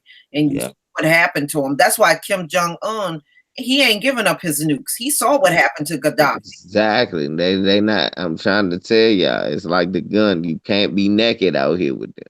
You Mm-hmm. Yep. can't be naked with them, and that I didn't think they was gonna do it anyway. I really didn't think it. I think they was playing them. Yeah. yeah. I know one thing. I know that they only react to missiles. Why they scared of Iran? Iran got missiles, but Yeah. Iran missiles can't reach over here, but they can reach to Israel, and they They don't want them to fuck with their money. they got nukes. Right. They So sure. they scared. That's what I'm telling you. But and nowhere in Africa are they scared. So that's why it ain't no country in Africa that can go, hey, give us our slaves back. Now I want y'all to think about that. Mhm. Every other continent and country got motherfucking got nuclear missiles somewhere close to them. But guess who don't? Africa. Mhm. That's Think true. about that, y'all.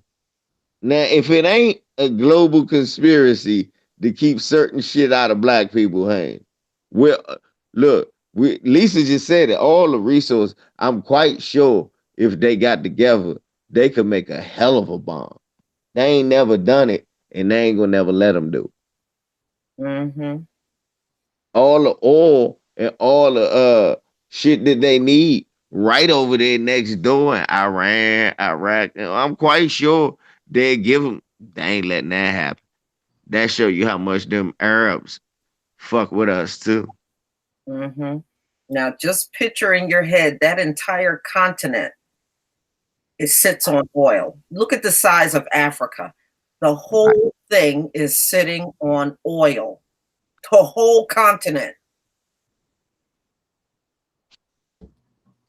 And really, Iran and Iraq and that whole region, Saudi Arabia, Yemen, all of that is part of Africa too. It's just the Brits went in there and renamed it Middle East. Thank you. The whole thing is Africa. Right. Notice that. Notice they didn't give you or give us no weapons. Notice they didn't give us none. Yeah.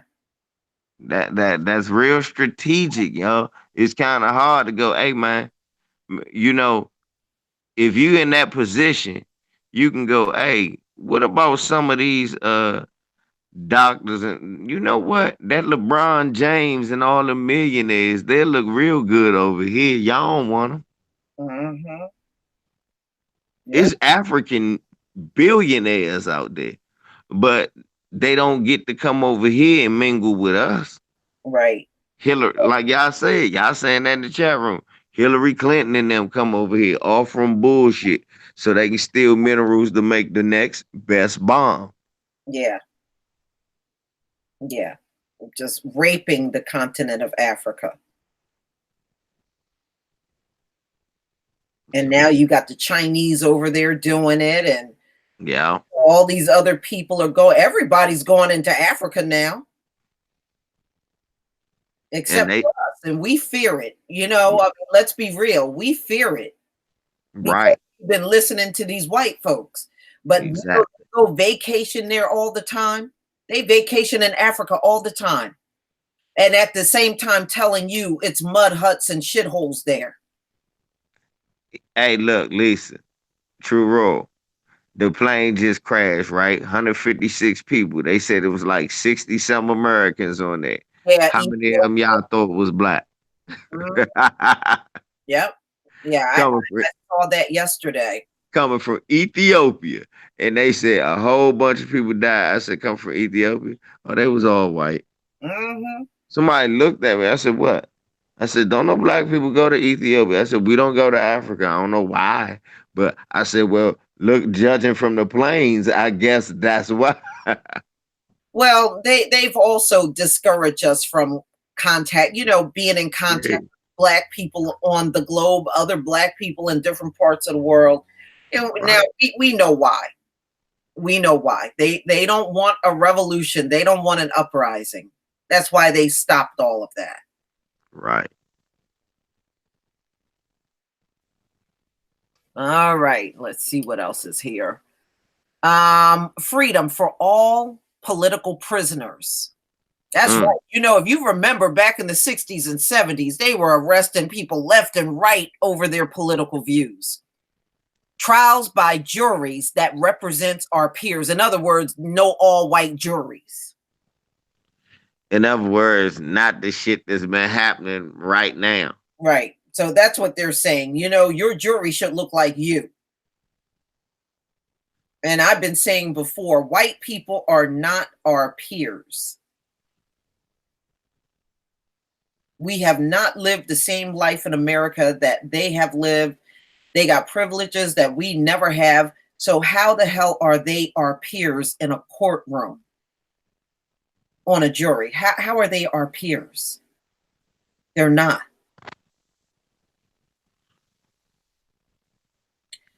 Okay, land, bread, housing, education, clothing, justice, peace, and community control of modern industry.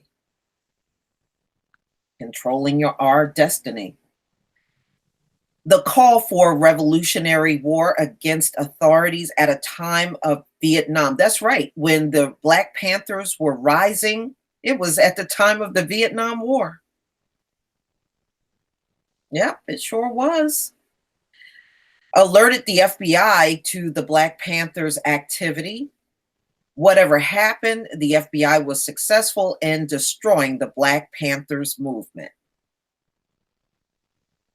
Those who supported the Black Panther Party claim that the FBI used dirty tactics, such as forging letters to provoke conflict between the Black Panther Party's leaders, organizing the murder of Black Panther Party leaders, such as John Huggins, initiating Black propaganda campaigns to convince the public that the Black Panther Party was a threat to national security. They're going to do all of this stuff to us, y'all. Mm-hmm. Yes. Okay.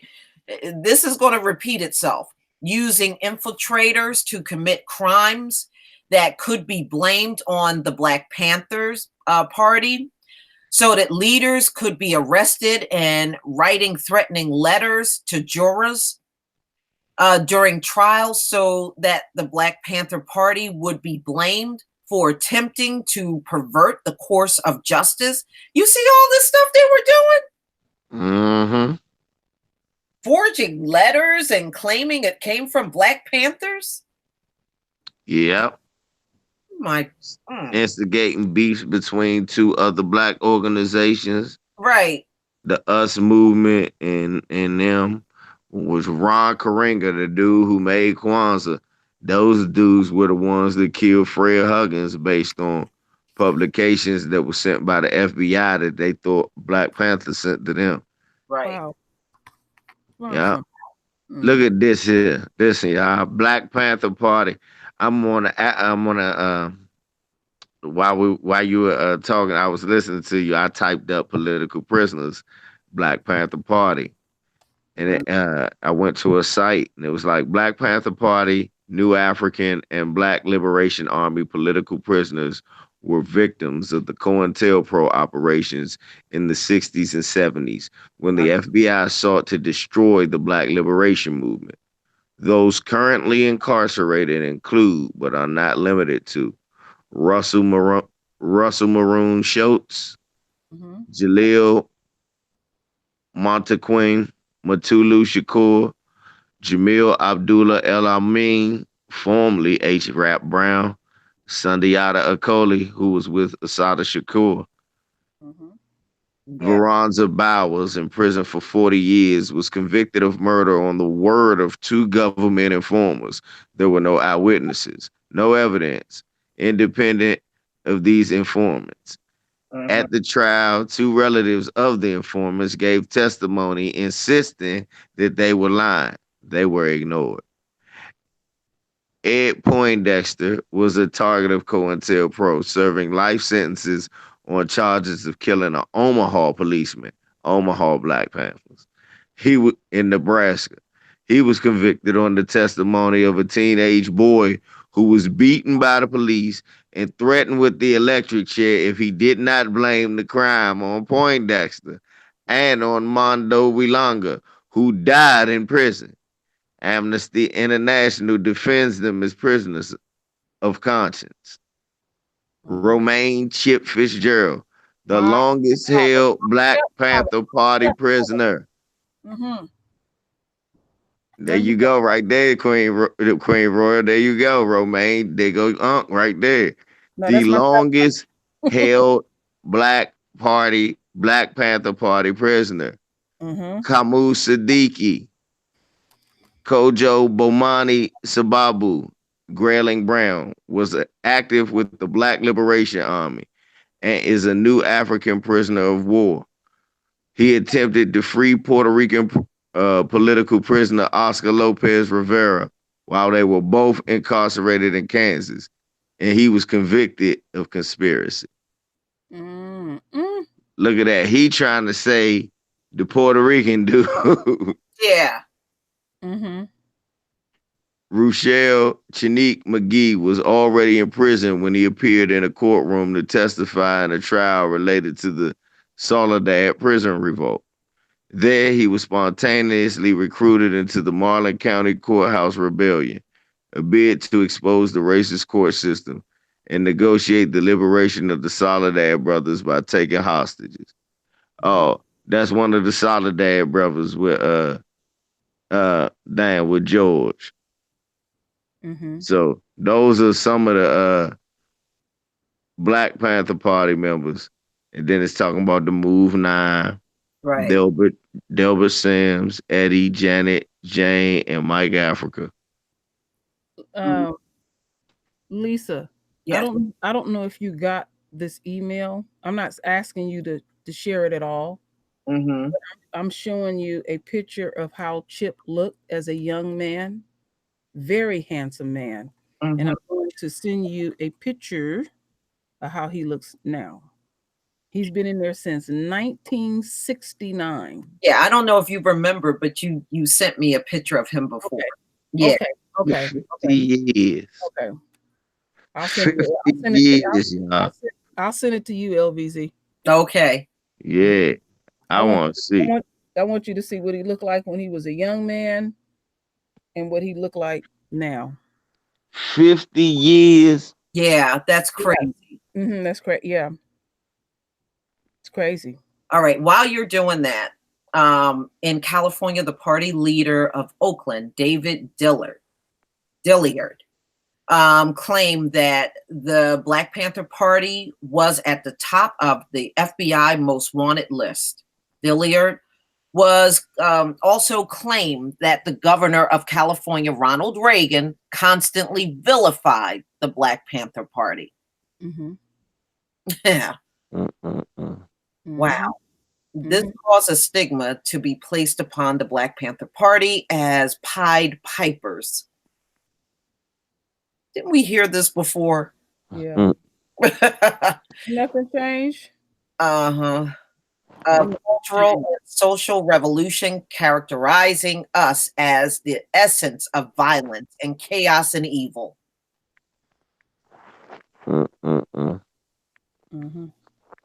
Okay, the head of FBI, Gay Edgar Hoover,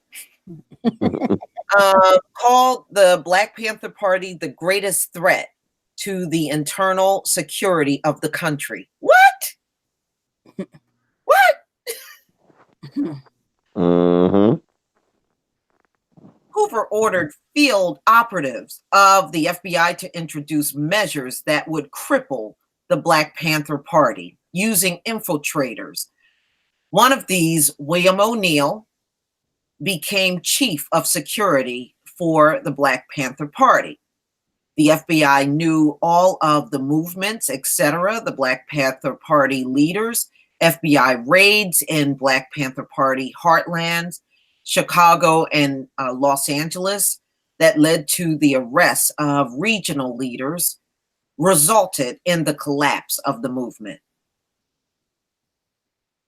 Wow. They didn't do nothing but worry about us, didn't they? Yep. That shows how much power we really have. They're worried about our voices. You know, I mean, we're going over this because don't be surprised if somebody comes in, says something, and ADOS breaks down and everybody starts fighting. That is going to be their goal. These people never do anything different. Yeah, they want us to have that infighting. That's that infighting.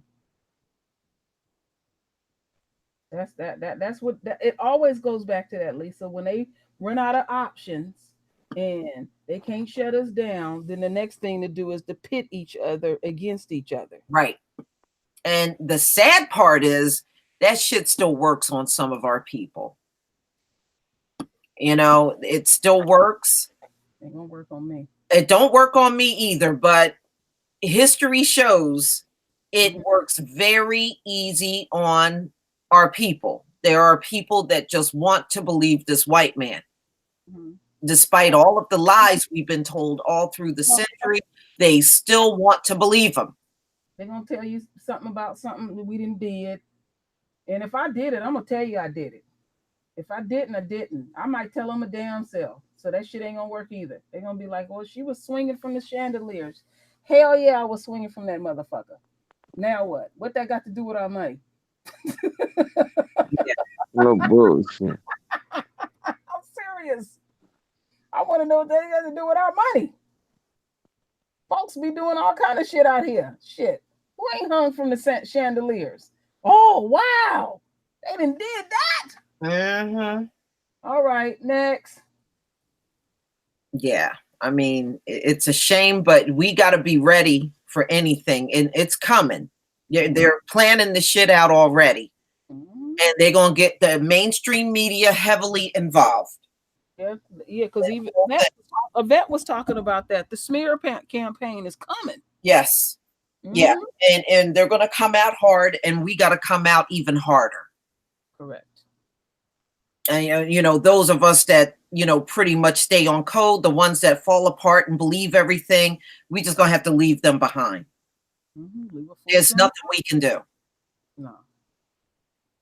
Because if we ain't gonna know, we ain't gonna never know, Lisa. Right. They've been doing this. They've been infiltrating us, and they always try to use some type of shock value where they're gonna say LVZ didn't have 20 girlfriends all at once. Okay, he a man. All right. Right. All right. I'm not focusing on that shit. What that got to do with my money? Right. I'm gonna keep going right back to the money. Yeah. Yep. Mm-hmm. All right. So they put out propaganda to make people view the Black Panther Party as purely revolutionary and violent. Okay, which we know, you know, they were revolutionary, but they make it seem like they were just going around pumping bullets in heads and just going crazy. And that didn't happen. But you know how they always got to make us sound so menacing and scary. Well, I'm a product of them. They raised me. Do I sound menacing and scary? Yes. Yes. No. Oh my goodness. Oh man. Lord. In areas of support, the Black Panther Party created a free food program to feed those who could not afford to do for themselves. That's where the free lunch program in this country came from. They didn't have enough to do that, huh? Nope. They never had it until after the Black Panther Party. People eat. Yeah. Yep. Ain't that something? To Then- make sure a child have a decent fucking meal. A decent fucking meal. But you want to keep up, a bunch of bullshit. I think that child want that meal, and I think that child want them grits sticking to their ribs in the morning. You know. So you can focus in school. Right. Ooh, they slow. I remember Chinese kids sitting with Chinese kids eating. Folks gonna get some, man. It was some good meals. It was. And now when I grew up in Philly, you know what else they brought to our Black school? We used to have once a year, we used to have these different contests and dance off. You know how you do dance battles now? Yeah. Well, back when the Black Panther Party was in Philly, that's how we came up with that. And we had a school competition and we would have dance offs. And that's why I was laughing when I would see these break dancers doing that. We've been started doing that in the community almost decades before they even start doing that. Yep, you're right. Out in the streets. And that was during a time when the Black Panther Party was strong. We used to have dance offs and have judges and everything. And it was fun. It was the whole day event. And in the morning, each class would get out and dance. And we had some moves, y'all. We really did. And in the afternoon, it would just be, you know, the people that got picked, like the top 5, and they would go out and do their dances again. And then we would have a winner. And that came from the Black Panthers in Philly. Wow. I remember that. And, you know, also what they did, remember during the summer, they made sure we ate during the summer too. The kids. I went to summer camp and we had lunch every single day. They fed us. Yep, sure did. Yeah, and them fools, they had all that education and they couldn't think to even feed their own. Right. Poor white kids. That's where free lunches came from. Now they don't want to admit it, but that came from the Black Panthers. And all y'all people letting y'all kids sit there and play them video games. They also taught self-defense. Yes. Yeah. I send you your first email. I actually, look, I beat you to it, Auntie. Look, not only did I see a picture of him, I'm reading about his case. Yeah, it's deep. It's deep. This some bullshit. Yeah, it is. This is straight bullshit. I mean, y'all, this some Bill Cosby shit, y'all. This straight out the Cosby case. This man been in jail, y'all, for 50 years off of nothing. Wow. And every morning when I get up, I look at him and my mother's wedding picture. When I say nothing, Lisa, nothing, Lisa, look. Wow. During his Fitzgerald's attempted murder trial, a police officer testified that he had orders to shoot members of the Black Panther Party. The judge ordered the jury to ignore that statement. Wow. In the case of the security guard murder, Fitzgerald says he was at home with his sister that night, but his alibi was ignored. True Roy, is that your mom he was with? My mother married him, yes. And behind the scenes, I'll show you that picture later. I'll show you the wedding picture, okay? To back it up. I don't want to show the wedding picture. It's kind of sacred to me, but I'll show it to people that I'm close to. A witness who says he saw Fitzgerald fleeing the scene could not identify him in the photographs. Wow. During cross-examination, the witness could not describe him to the judge without looking at Fitzgerald. In appealing his conviction, Fitzgerald unsuccessfully argued that the evidence used to convict him was insufficient and that his rights to an attorney were denied, as he had sought to have his court-appointed attorney replaced. Oh, they don't change nothing, do they? And LVZ, he had a bullet in his head when all that went down. The police shot him in the head, LVZ. He sat several years in solitary confinement, and it led him to stage a hunger strike in 2010. Although eligible for parole since 1976, he has been denied repeatedly for decades. Wow. Wow. Off nothing. Yeah, and the last they don't got no gun. They don't got no prints. They don't got nobody. The last time they denied, well, he knew they weren't gonna. He knew they was gonna deny them. They found a cell phone in the cell. They didn't know if it was his or his cellies. So they said it's both of y'all phone. Okay. And I'll just leave it there. I ain't telling on them. Yeah, you can't do that in jail. And furthermore, so the fuck what? I know. I mean, is that the best they can do? Yeah. I wonder who brought it in there. Who's the only one that can bring the fucking cell phones in? He couldn't have got it in there. What the fuck? He went to a T-Mobile and got the phone? Right. You need to see the CO about that. Which one of them brought it in there?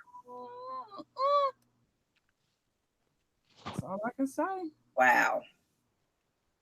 Ooh, if these people just ran one industry that didn't look criminal. He's not a bad looking man now, but you can just see the age on him. Yeah, I mean, look, did you see Mumia? Oh, yeah. Lord, that's a nice looking brother. Mumia, yeah, he has aged. Oh, it hurt my heart. You remember when he was sick? And that's when I was talking to his wife a lot, because I was so worried about her, because she was dealing with their daughter being sick too as well. And they poisoned that man was on his way out. I mean, it took his looks and everything, because he was a very nice looking brother, and that shit scares them. Like when I really went back and studied about Winnie Mandela, and I did not know that all of the atrocities that they did towards her. Yeah, she got arrested more than Nelson. A lot of people don't know that. And I seen Winnie in person. Her face was flawless. That shit scares them. That shit scares them. They backed by the Most High like that, because they know what they did, and they looking at them. They damn, they look like the picture of health. And I said, wow, I didn't know she went through that. I really didn't. And look, they gave Paul Manafort 47 years for stealing millions and millions of dollars. Months. Yeah, that's right. 47 months for stealing millions and millions of dollars. If you went and knocked over a bank for that same amount of money, they'll put you in jail for decades. A bank? But I was talking about that 47 months. I said there was a space and time in this country. They would have took your ass behind the White House or wherever they would have took you to the courthouse and blew your brains out. That was high treason against the country. High treason. The shit that Trump and them is doing is high treason, folks. Do y'all know what high treason mean? Go read it. They are stealing money. I mean, this man stole, what was it, like $32 million? I think it was like 30 something million. Yeah. And this is what he stole. And he got 47 months for stealing millions. Man.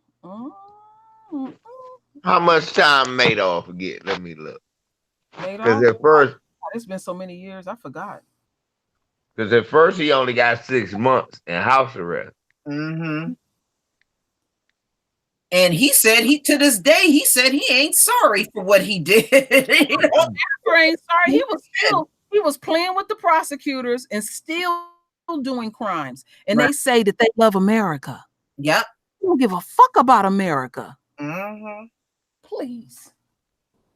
You still a piece of bubble gum. They'll have you plastered all over the TV. Oh, Lisa done stole some bubble gum. We got to go get her a full defense, a GoFund, and all of that. These people. See, you can't count Bernie Madoff. You know why? Why? What's up with him? He a small hat. Whoa. Me really? Yeah, he is. Yeah, he a small hat. So you know they barbecue him. He on.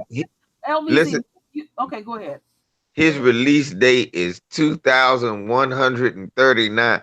I was about to say, oh, he about to get out in a few years. It say 2030. I forgot to look at that one. Yeah. Damn. What I was thinking about, LVZ, when they pulled that, and I know we all know this. Think about the ones that got away. They'll put that one out there for the distraction. Yeah. Yeah, that's why I say he is small hat. Yeah. He the one they got. It makes me think when I used to watch American Greed, I said, boy, white folks can get their hands on some money. Damn. Whew. Yeah. When did they arrest him? Was Bush president? I think he was. Yeah. Bush was president back then. That's why. That's why. He was just getting out of being president. Him, Dick Cheney, stole all that money. How you gonna not focus on us? Let's lock him up. Right. Right. And when people will focus their energy just on that, and they'll feel satisfied within. Because think about, like when they put up, like I seen today, I think they arrested some people with so much amount of coke and all of that. Yeah, that's so you can focus on that. But what about the other shit that got away? That's just come on, folks got to think. It's a lot, way more than them arrests they be doing. That's to make it look like the police is doing something. They ain't doing shit. If they really did the work, go to the ships. Go to the ships and really do your fucking work. They'll kill your ass. They'll kill the police. Them damn ships. Get their head blown off. They better stay there. You know, like I know. They better not go nowhere near them damn shit. Yeah, let's talk core truth. That's real police work. Police bet now they already let them know you stay away from that shit. Ain't nothing here for you. Look what they did to H-Rap Brown. Look, this how serious they are about locking up Black Panthers. They framing them in the 2000. They framed H-Rap Brown. Police coming to his house trying to kill him. He killed the police who trying to kill him. They breaking in his house. They locked him up. For protecting himself. Lord. That's why H-Rap Brown in jail. I know. They just wouldn't mess with that man. That man wouldn't bother nobody, LVZ. That man he had dropped out of sight. Look. They did exactly what they needed to do to neutralize his voice. They silenced him on the media. They blacked him out. He was gonna be an imam. He was an imam. He was doing this thing, teaching to a small congregation. Nope. We gotta finish our work. He gotta go too. It's even, what I also was thinking about when Lisa brought up that story about Farrakhan, and then the shit that it went down with a synagogue where the dude went in there and shot up folks and stuff like that. And I said to myself, I said, they so sick in their psyche, they would love for the Nation of Islam to go down and do that. But they still threw his name in there. It made no sense. They threw his name in there, even though they said, Trump, we don't want your ass here. Because you too distracted and stuff. These people are demented. Yeah. Demented. Yeah, they are. And that's they can't touch Farrakhan. He is too protected by the Nation of Islam, and that drives them crazy. That makes them crazy. They don't want none of us to be untouchable. So they rather for us to have some kind of something against him and say, well, he did this and he did that. It's like with the Michael Jackson situation. I guarantee you the FBI didn't follow Farrakhan and bugged him and everything, trying to set him up with women and all of that and stuff. And they ain't found nothing. I got to email you them FBI files, LVZ, of Michael Jackson too, since I'm thinking. Yeah, motherfuckers want. And DL Hewley, go somewhere and sit your motherfucking ass down. Oh Lord! Oh, I'm done with DL Hughley. He coming there with his hat and his scarf, and you are not relevant, DL Hughley. You can't speak for the royal family. Yeah. His ass. You know what? You know what it really is with him, because he did some dirt. Because he talked about cheating on his wife. He like, oh, I didn't get caught. That's what he really, he really need to be quiet and go sit down somewhere, because they'll manufacture some shit on your ass if they get a wild hair if they behind. I didn't seen it. Harvey always say he flip flop. Yeah, he do. Harvey be on him, don't he? Yeah. Wow. I mean, this is so deep, but it's almost like when you read the Black Panther history, you can equate it with so many things going on today. You see them killing these people off, and what do you see, in St. Louis with those protesters? You see how they've been picking them off? Iron Seal and the brothers like that. Yep, they certainly have. Yeah. So this just goes to show you they repeat the same patterns over and over. Ain't nothing changed. That was just the blueprint. Yeah. Yeah, absolutely right. This what we mean when we say study your history. You're going to need it for times like this. Oh, yeah. Just like Lisa said, right now, what we doing was what the Panthers was doing. It was that time. They was tired of black people getting killed in the streets, and tired of people saying, let's forgive. We got to march and show love. They got tired of that shit.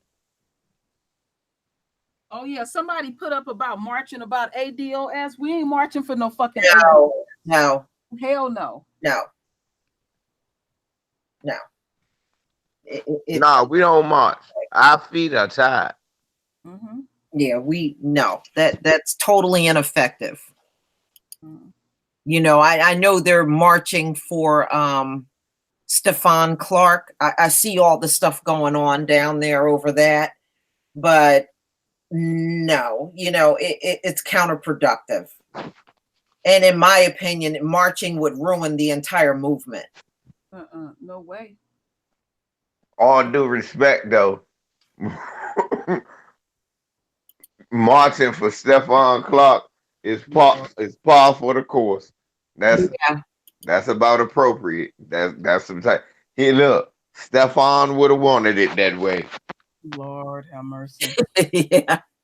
Lord, you telling the truth, LVZ. I heard, like, when that brother said after that Van Dyke sentencing, he said, ain't nobody marching. Oh, I was glad a brother said that. I was like, yes, family. Somebody said, stop all that fucking marching. Yeah, I agree. Getting out marching, then what? I agree. When they take joy in us marching, they like, oh, they just blowing off some steam. Look at them. They always doing the same thing. And then when you don't march and you keeping silent, you standing firm on your position, that bothers the enemy. We got to use the art of war. Yeah, right now they're sitting back, listening to us, trying to figure out what direction to go in. That's what's happening now, but you can best believe we're going to get the usual divide and conquer bullshit.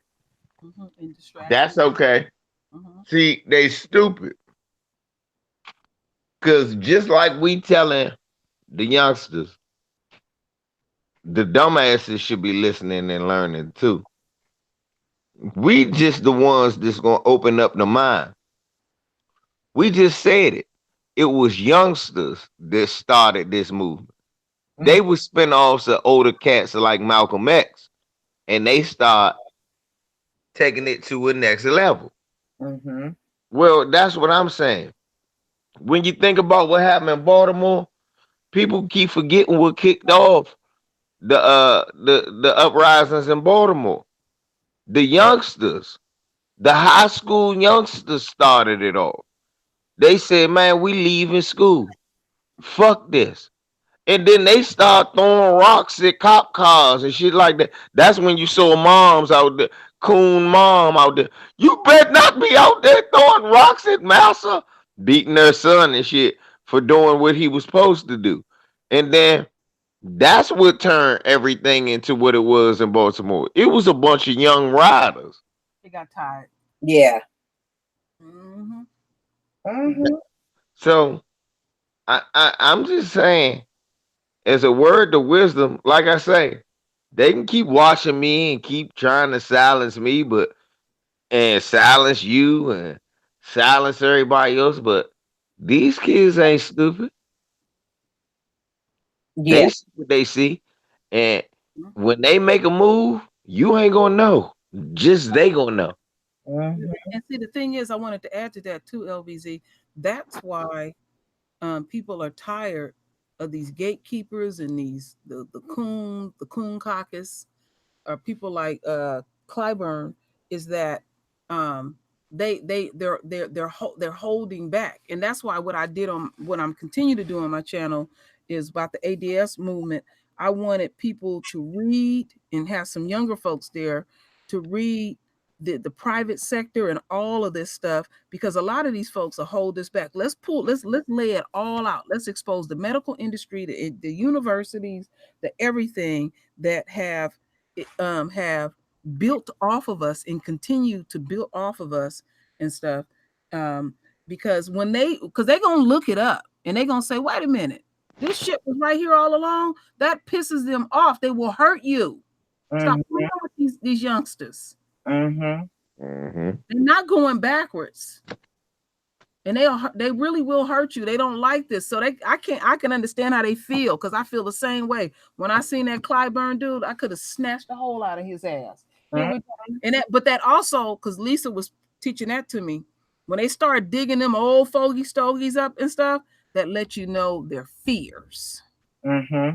The truth is being revealed. The pot then boiled over. So he came out to say, Massa sent me out to say, you ain't getting no reparations. Enough of that talk. Massa don't want to hear no more of that foolishness. Yeah. Now y'all just finish on picking on that cotton, niggas. Uh-huh. You remember, did any of y'all see any of that footage when Martin Luther King was around SNCC? It was just before the Panthers, and folks was just tired of the same "we shall overcome" stuff. They was getting angry. They always telling us to wait and stuff, and it boiled over. And it's a different type of energy that I feel, and it's like, no, like I said, the Coreys and the Campbells, they thought that they could handle us. Then they sent out somebody else. They thought that they can handle us because they promising the enemy, oh, I can deal with my black folks. I go talk to them and blah, blah, blah, blah, blah. No, none of that's working. And if y'all trying the church route, that ain't working either. No, we None of that that's working. route. Don't even come up with that garbage. That mess don't work. That's probably the church stuff is probably the most ineffective of it all. They're gonna go on Santee Walden channel and do an interview with him. And Kamala Harris gonna tell Santee that she used to watch the Lakers with Magic Jackson and Kareem Abdul-Rauf. What, on her knees? Well, I'm pretty sure her eyes couldn't see the TV. You know, she wouldn't have been in there for nothing. You know, hey, you gotta pay your dues now. You gotta pay your dues now. You want this $100,000 a year job? Well, you ain't gotta do no work. You're gonna have to get ashy a little bit. Ashy knees. Anyway, he had 2 positions with the city of San Francisco making $100,000. 2 positions. Oh, I was so disgusted. Y'all talking about James Clyburn. It discusses us a lot, man. Other than Dr. Claude Anderson, at least of black folks that were alive to actually do stuff, a lot of these civil rights guys are just disappointing. They're disappointments. So when I hear these young folks in the high school or whatever, you know, and I hear them going off at these old heads, I really understand. Like, where's the young people's representation? I mean, thank the Most High for people like us, you know, where they'll stop and listen and the Black Authority and Professor Black Truth. Thank the Most High for that, because too many of these old, crusty, decrepit, yes a boss, yes a master, soft shoe and coons are out here telling you to be defenseless. You know, hey, just go along to get along. Hey, don't rattle that. You don't want to do that. Hey, if you look a white person, don't you lie to that white man. When you look them in the eye, don't you lie to them, because they've been used to buck dancing their whole life. This is all they have to pass to the youth. And it's disgusting. It really is. Well, you know, it's almost like their minds are stuck in the civil rights movement and they have not evolved. Their minds are still there.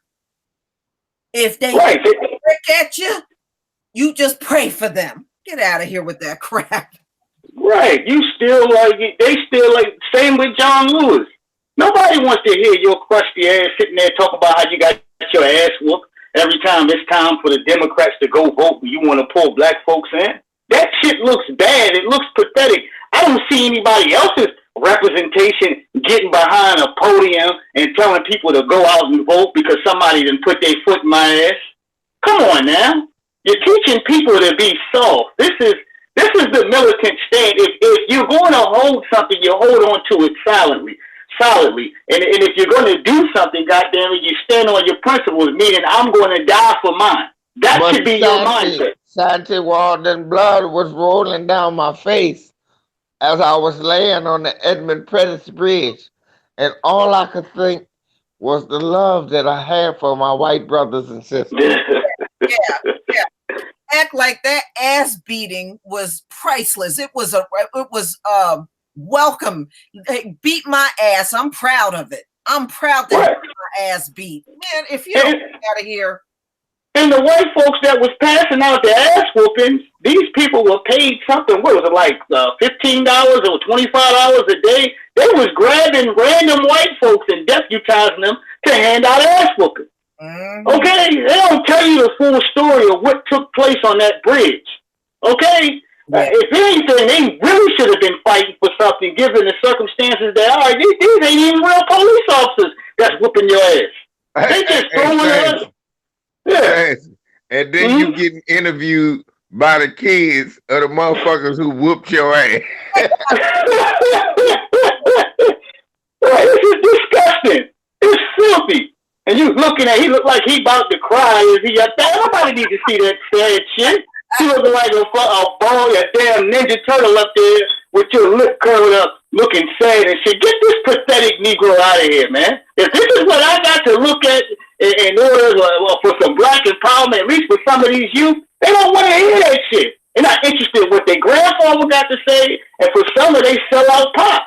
It's cool to sound black and power when you're around a bunch of other black folks, but you know how a black person is the moment you put them in front of some white folks and then listen to how they talking. Yeah. Then listen to them. Now you know who you're dealing with. Hey, Okay? Santy, I'm glad you said that because I was thinking about a guy like that. He from Maryland. Elijah Cummings. You bald head coon. That's because when the lady you don't sit up there and go, oh Lord no, I knows you ain't racist. You's one of my bestest friends. Oh Lord. Well, that shows a lot about his character and his downtime or personal time. All right, he's been loving White Daddy for a long time, and he put him in check. Here it is, you're the chairman. All right, have some dignity. When Chuck Grassley was the chairman, he was shitting all over them. Okay, they didn't mind. You're the chairman. You sitting your little buck dancing ass up there. Oh yeah, well I know him, and I know he's not racist. I know that. Get out of here, nigga. If you're one of the guys that's supposed to represent something, all right, the youth is doomed if they gotta listen to you defend this racist up here that brought a black woman up there purposely to say that Trump ain't racist because she knows Trump. That's equivalent to putting us up on that auction blocks. I love black people. I'm auctioning one off. I love black people. Nah, here go my shit, Lisa. Here go my shit, y'all. I have members of color in my family. Not many people know that because I don't tell any damn body. Yeah. That brother said that Peckerwood say he got people who are members. He got members of his family who are people of color, but don't nobody know that. Why not? Because you don't tell nobody. Don't you? You know what? I bet you there aren't any in his family. Right, and that same Peckerwood was sitting up there when he ran for his campaign talking about how he was going to send Barack Obama back to Kenya. Right, and think about this. How many white people, as soon as they get in trouble in the media, say they got black friends? And you don't see them with nary black person. Exactly. You do. They'll pull some pictures out from 10, 15 years ago when they stood next to a black folk. And one black person was smiling with their arms wrapped around their legs. I don't want to see this shit. But family. That was my best friend, Steiny. Yeah. Oh I used to pet him on his head. That was my next door neighbor, Buckwheat. Yeah. He cut my grass every Sunday. He would cut my grass. That's JJ. To live across the street. He was dynamite. Yeah. Mm-hmm. Hey, LVZ and Santee, did y'all see the latest from David Clark? What, since he got fired? Yeah, he's talking shit about Fox News now. Yeah. Oh, after he was down there bootlicking and shit. Yeah, he wanted a job and he up there talking about Black Lives Matter and wearing them weird ass cowboy hats and shit.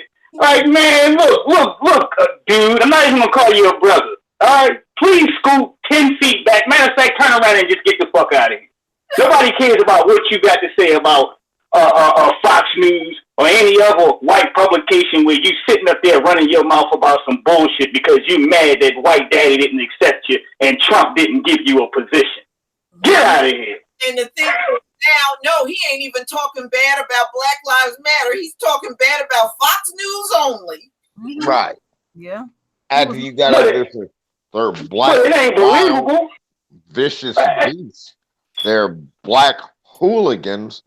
Black Lives Matter. They say fuck the police. They're vicious, wild animals. This is just thug culture. They look when you was stomping for Trump on Fox News, all at the inauguration, all up in the video, you was the man. Yeah. Mm-hmm. What did Roland Martin just do, man? What did he just do? Somebody said he just did something, man. Where he came forth talking shit. Remember when? Wait a minute. But before then, I want to drag Roland Martin.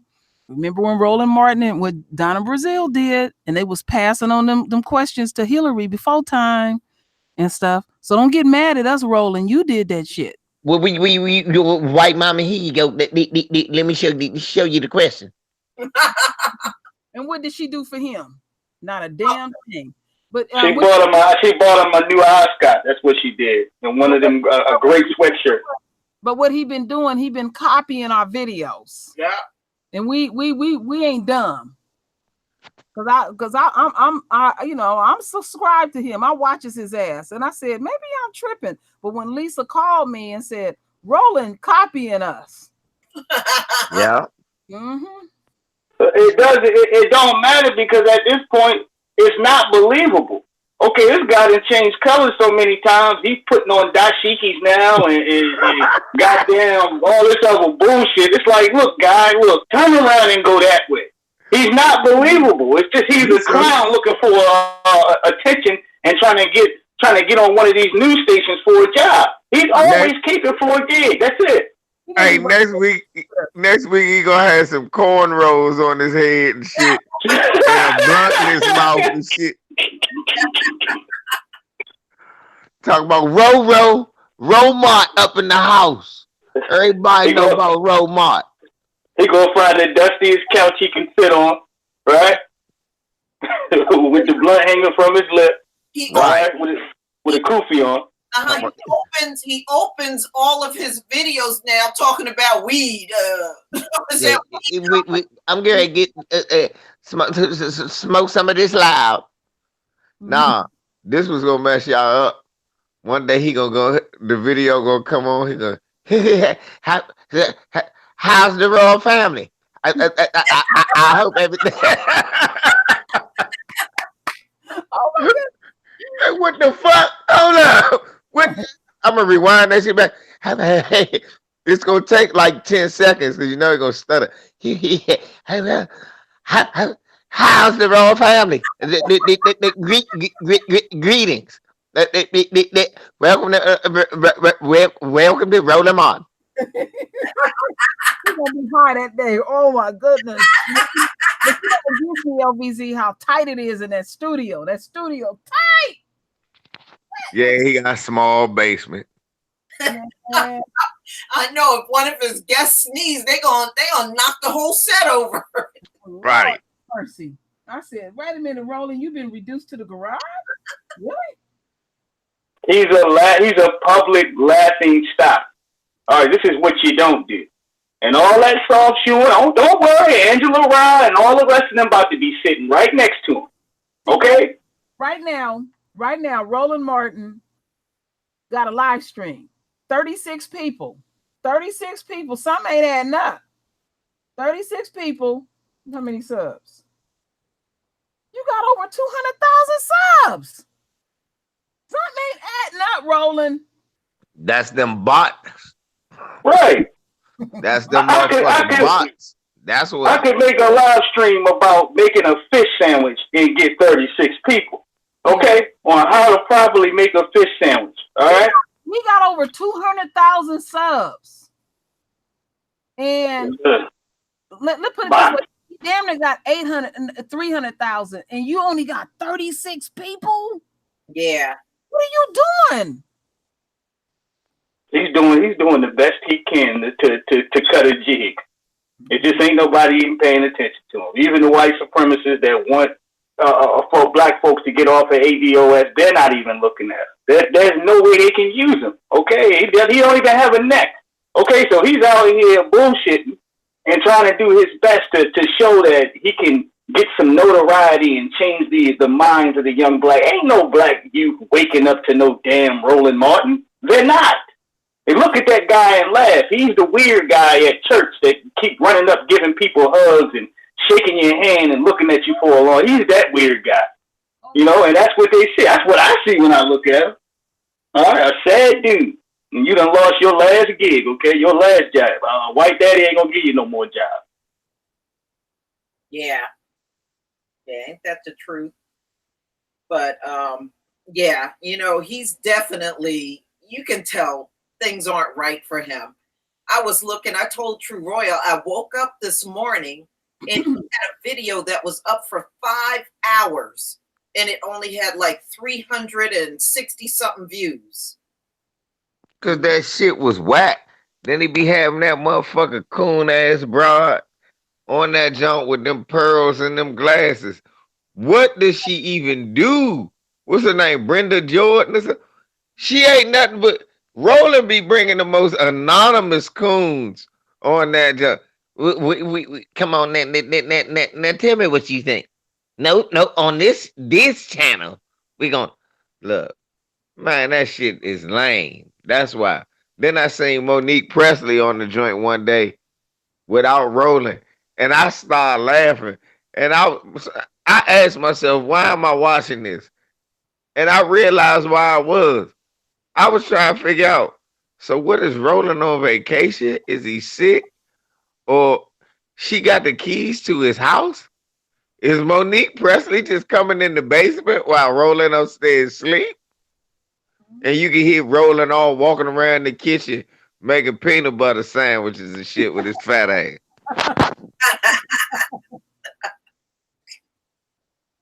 A damn disgrace. A no neck having disgrace. Right. You know? Nobody want to look at that. And that motherfucker making Nutella sandwiches. This is more healthier than peanut butter. Well, then why your neck look like that, Rose? Huh? Right. Well, where's your neck? I lost weight taking D herbs. That's how I lost my neck. Lost 18 pounds. I lost 18 pounds. That's how I lost my whole neck. Taking D herbs. Mm-hmm. But remember, he's cussing out the new black media. Mm-hmm. Yeah. How many times does this man think he gonna cuss at us? I don't get it. It looks unprofessional on his behalf because while we're talking regular here and there, we might curse. All right, we're interacting. It's energetic. But for him, he looks weird doing everything that he's doing because it shows that White Daddy done cut them checks off for him. All right, you ain't allowed to eat no more. Ain't no more turkey necks or roast beef sandwiches for you. You're cut off. All right, completely. And until he get his shit in order, which he's not going to. All right, you ain't gonna get nothing. Don't come sniffing around or anything. You better get these Negroes in check. That's what they telling them. But let me get into the crux of his argument, bro. Cause let me get into the crux of his argument. Cause you know what? He was arguing some shit, and I just got to analyze it, and we got to touch on this.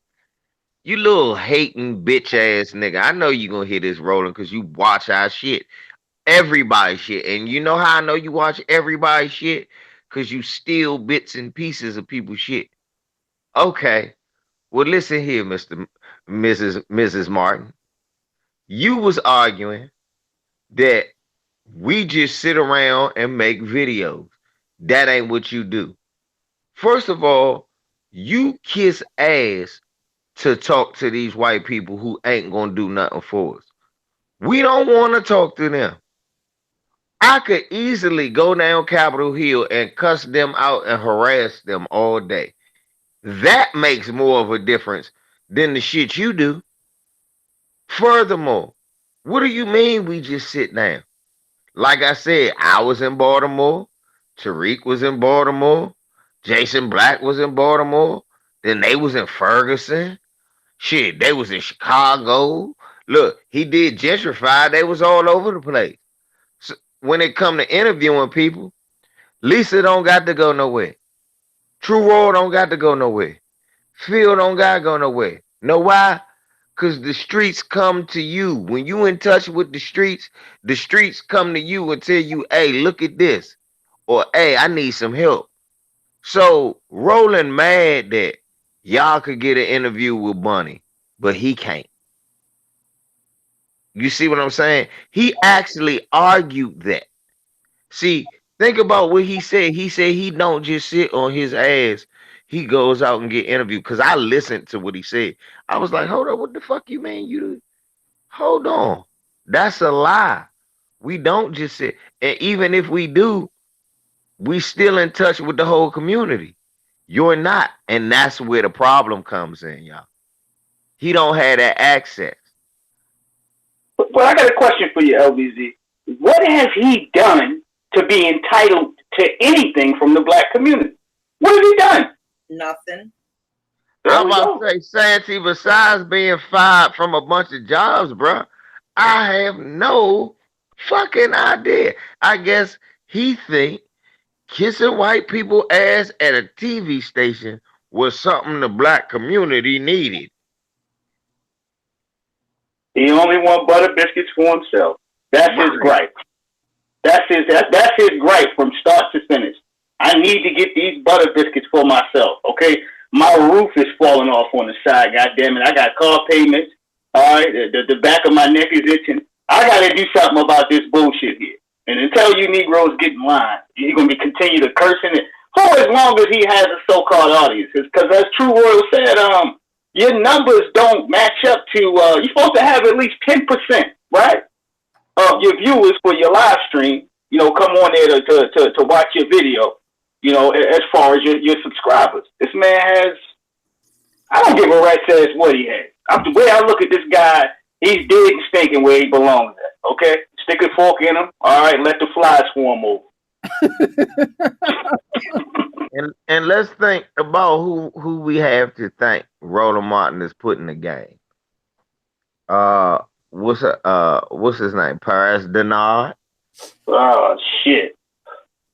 Where's Paris? He got fired. He got fired for saying some shit that was off guard, and they for being a creep. Where did he go? Yeah, being a filthy creep. Yeah.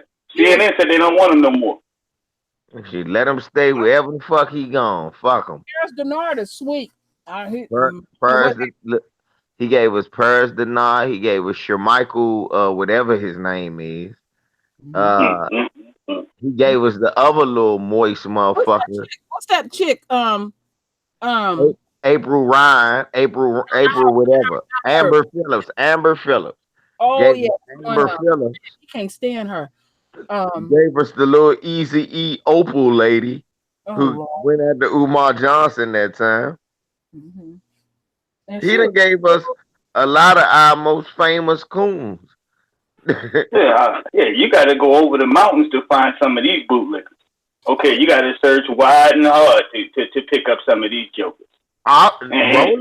They all first started on Roland Show, and then they ended up all over on TV. Now, what's going on with April Ryan?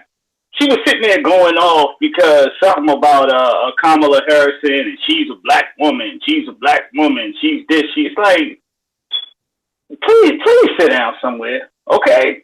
I know she's earned the reputation of, I guess, getting rowdy or whatever the case is, but that was pure buck dancing, okay? That's all it was. Here it is, dog. Go ahead. I ain't gonna tell it. Yeah, here it is. Don Lemon sitting there talking about as far as with ADOS, and he's talking about, you know, the American descendants of slavery, and she keeps bringing up goddamn Abel Ryan. You got me stuttering like Roland Martin, this motherfucker. Okay, you keep bringing up goddamn what you call it, Kamala Harrison. Keep bringing up this woman, but she's a black woman. She's black. She's like, huh? And he kept looking at her like, look, that's not my point. That ain't what I'm talking about. You trying to get me into an argument of something I'm not even talking about. Like, contain yourself. She was real weird and extra. You know? Even Don Lemonade understood that. Right. And he's saying, all right, something for the American black people. She's like getting louder, cutting people off, acting all ratchet and shit. And it's like, what are you fighting at this moment? I mean, for some people, if you're dumb and you don't know nothing, just be quiet. That way you can learn something. I'll learn you something real quick. You know? I know how to get April quiet. How you do that? I know how to get her quiet too. Show a copy of that motherfucking book Under Fire. Just show a picture that's the dumbest cover of a book ever, Lisa. Lisa, how the fuck you just in a room by yourself raising your... Who told you to take that picture? You look like you in the retarded class in this picture. Look at that. Have you seen the picture of her book Under Fire, Santee? No, from what you told me, I don't. No. No, Google it. It's the funniest shit in the world. I want all y'all now to Google. Look, I seen that shit on CNN. One day they was like, you know how they introduce you when you on CNN and then they say you doing a book, they'll plug your book for you. They plug her book and showed the cover. I said, who the fuck thought of this cover? This bitch is in a room full of chairs by herself. Oh, I'm looking at it now. Oh, that is hilarious. That's the dumb. Don't she look like the retarded kid? And, all right, now, this is an apple. April, what is it? I know what that is. It's an apple.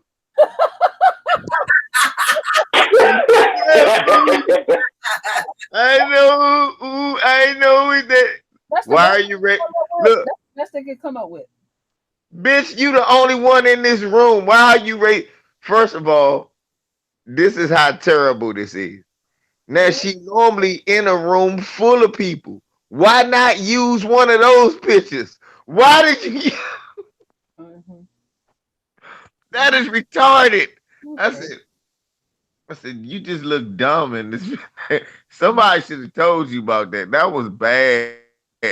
Did you see it, Lisa? Yeah. I'm looking at it. That is retarded, man. Oh my God. I seen that shit on TV. I stopped. I said, man, I know I'm the king of noticing shit you ain't supposed to notice. But this shit is hilarious to me. I said, why is this bitch? She's surrounded by 90 empty chairs with her hand up.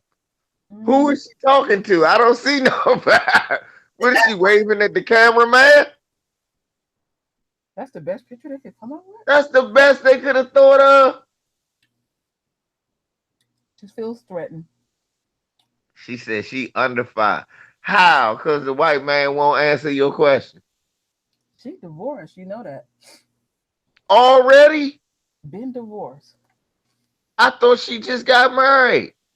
No, she didn't divorce and had 2 kids. I thought she got married and Omarosa was supposed to come to her. Older than Oprah Ryan? I thought she was older than me. Wait a minute. Yeah, she was supposed to go get married and Omarosa was supposed to go to the wedding and she uninvited Omarosa. I seen that stupid shit. I just you don't remember that? Yeah, you don't remember that? I remember very vaguely. I remember they was like she was beefing with her because of something. I don't know what the case was. But it's I thought that was and she's got her employment on CNN as long as she don't step out of line. All right, Don Lemon is treading lightly, and I've been disgusted by him. I know he's done a lot of cooning throughout his career, but what really took the cake with me with Don Lemon is how he tried to attack Kevin Hart, like because he wouldn't get on his knees and give this public apology to the LGBT community. If you don't get the fuck out of here, the man said he was sorry. Like, what does he owe you personally? All right, is he supposed to do something for you? Did he promise you something and didn't give it to you? That's some old shit. What's wrong with this guy? That's some old shit. They digging up. They just digging. They just now. He took 4 or 5 minutes out of his bullshit ass show to go after Kevin Hart about the LGBT community and jokes and all. He ain't named not one white person. Okay, but he took 5 minutes out of his show to go after Kevin Hart. Who? Don Lemon. About his jokes in the LGBT community and how he didn't give a sincere apology. Go on, sit your moist ass down. Well, how about this? I'll be sincere about this, Don Lemon. Shut your moist ass up. I sincerely meant that. Right. Motherfucking Don Lemonade. Dancing Don. Don Lemon. Yeah. Don Lemon. Yeah. That's something. Well, y'all, you know, this was another good one. Yes, it was. Most definitely. And definitely going to keep this up, you know, because we don't talk about our topics enough. Nope. Not at all. And you know, we got to brace ourselves for everything to come for ADOS, because they're gonna be bringing something. Damn sure is. So predictable. And don't lose sight of Lisa's stuff. Yeah. Did y'all mention already on a panel about how they keep trying to switch the narrative of ADOS as if it's some card carrying only certain members are able to, either you are an American descendant of slavery or you're not. You know, you don't have to go further than that. But what I've seen just lurking and looking around and shit and just typing it in on YouTube is folks are out of their damn mind. They really are. Like, people are reaching.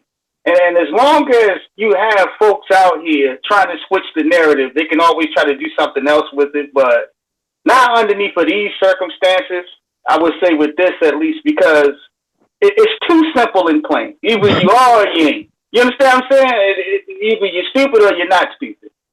So for the little bit that I have seen, I'll say that at least on this panel, we planned and prepared for this narrative for folks to come out here. And majority of the people I see doing it is people that look just like me. And it's terrible. We're going to use this one as a benchmark when the shit do fly up. Yeah. Absolutely. Yeah. And let me tell them something, y'all. For you people who are not ADOS, I don't mind if you reaching for your own nuts. You can reach all you want, long as you reach for your own nuts. Don't reach over here, try and get none of these, because we're gonna pop you upside your damn head. ADOS only. Yeah. But they're gonna come. Don't even be surprised when David Clark don't sound like a coon anymore. It's hard to shake that. It's almost possible to shake that like scoliosis or something. He can't get that off of his back. Yeah. You know, when you've been cooning and bootlicking for that long, it's in your blood. You know, it's going to be in his children, his kids' blood. You know, that comes from. He don't have no kids. Lord, no, he don't have no kids. Well, thank the Lord that those genes aren't spreading in order to cause more damage in this world here. Thank the Lord. I'm gonna tell you what he's gonna say Saturday to try to get back in our group. I've seen the light.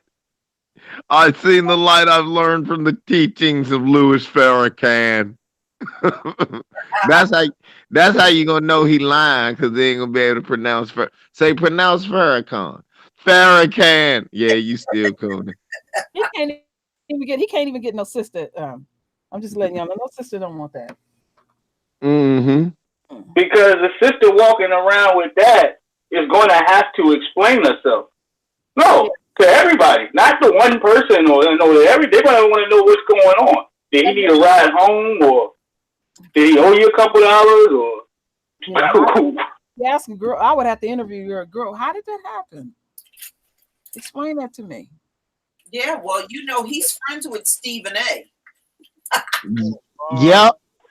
Yeah, but is that too far-fetched?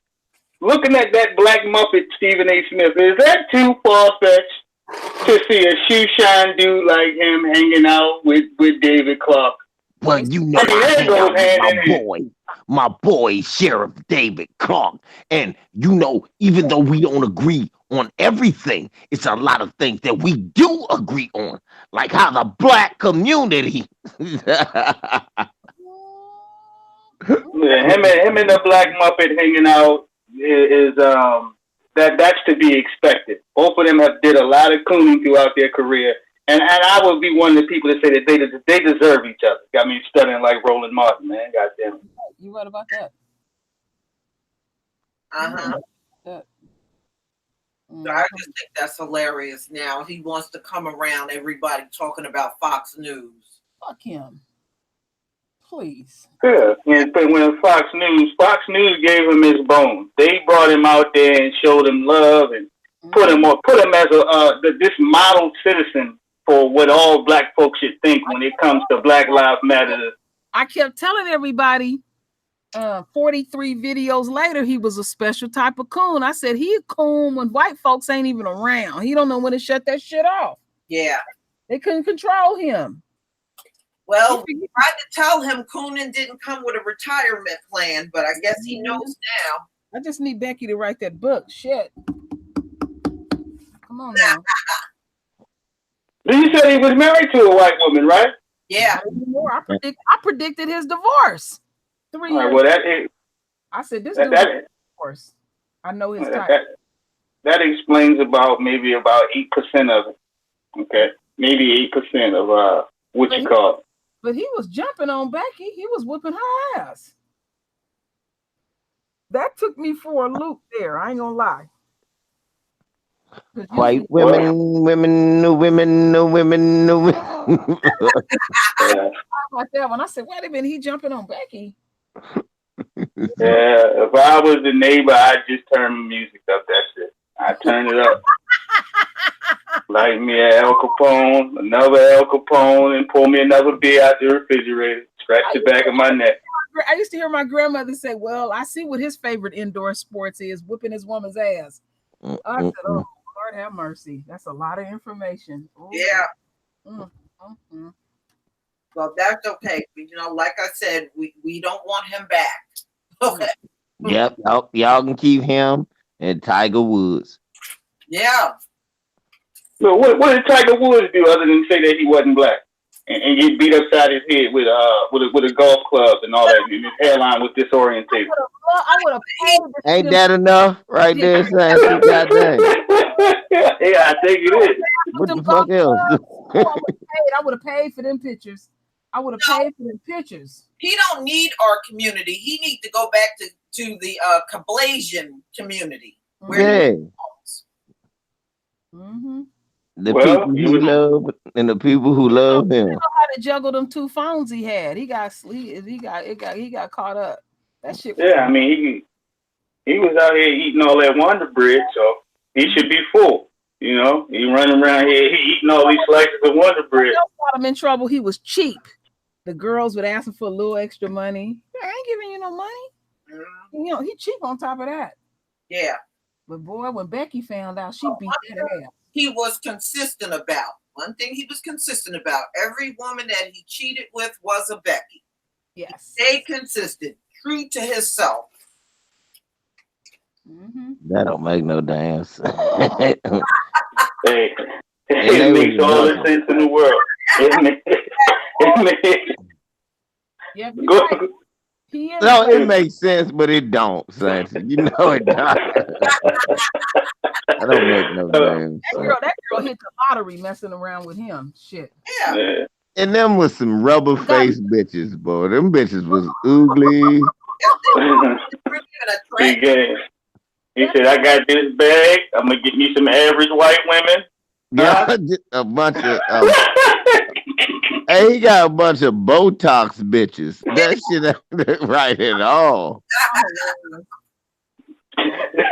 That shit was horrible. I said, God damn. You got all this money, you couldn't do better than this, motherfucker? And how did he crash his car again? Becky beating him upside his damn head. Boy, that was a ghetto fight right there. Yeah. Shit out here.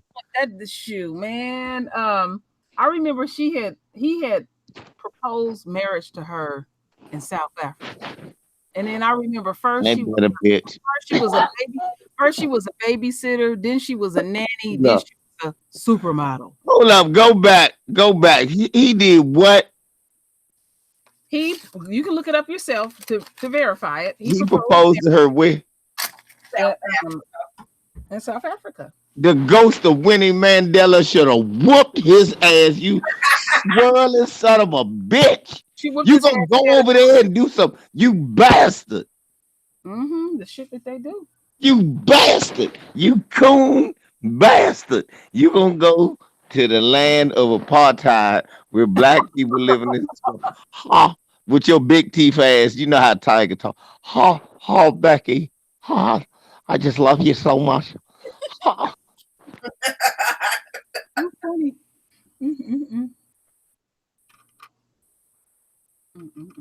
Don't make no damn. Her head misfortune too. Remember?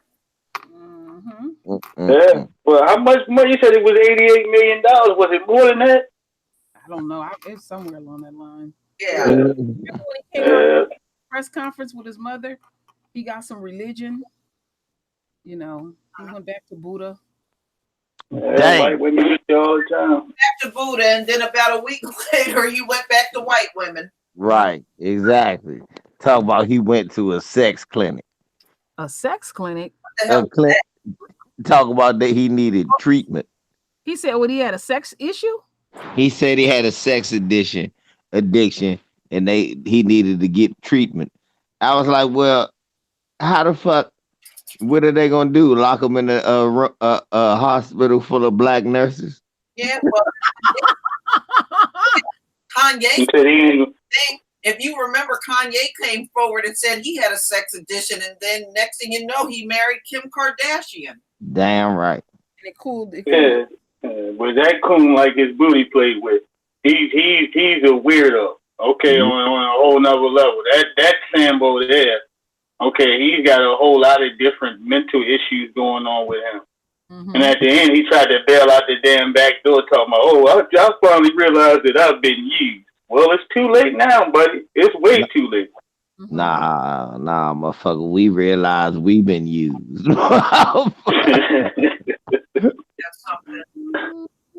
done dyed your hair blonde. God damn it. You looking like Stevens off of Jingo when you seen Donald Trump. Hats every time there's a picture of him. He got that dumb MAGA hat upside his head.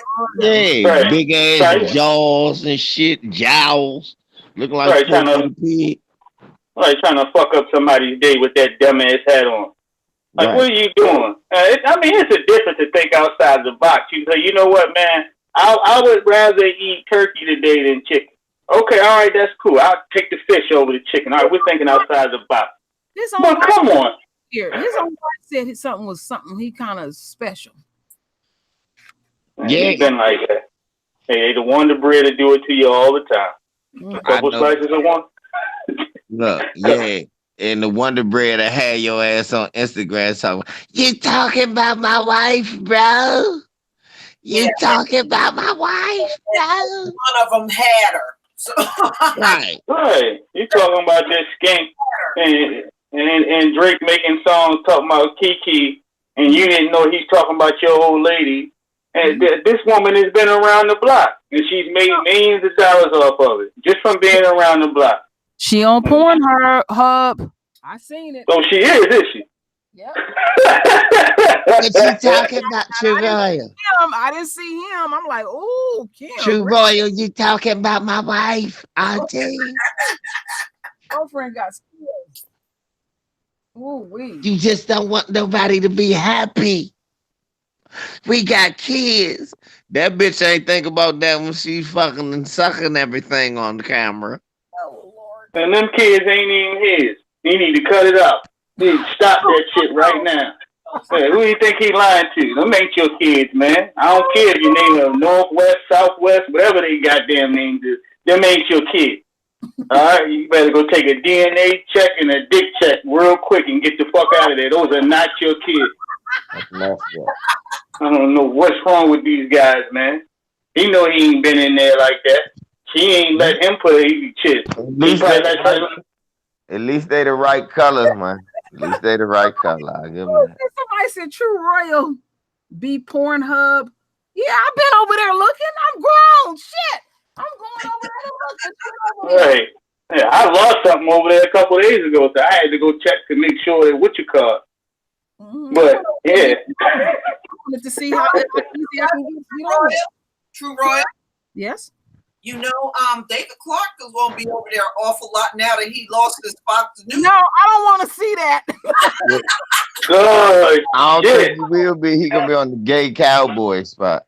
Oh no, with his stiff ass. Oh no, I'm a gay cowboy. I'm good. He gonna make gay porno great again, I guess. No. No, don't fuck me up like that. Oh, hell no. Oh, he got nothing but time now. No.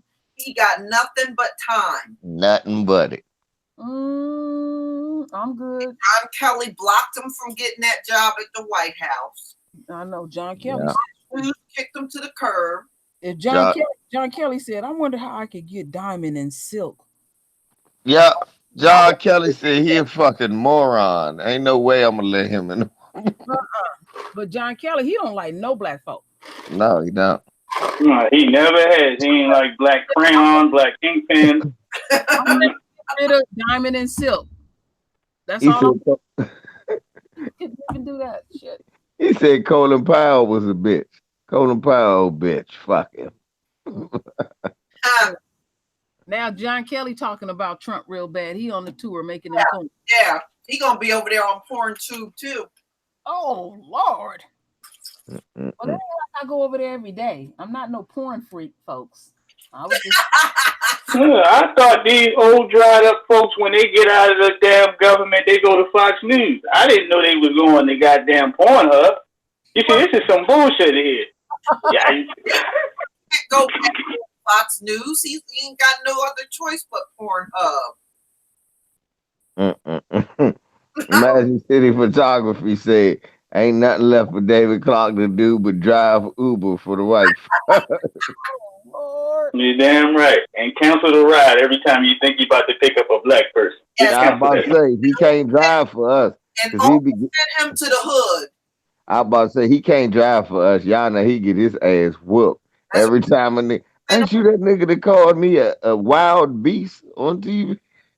No, I didn't mean you specific. Oh,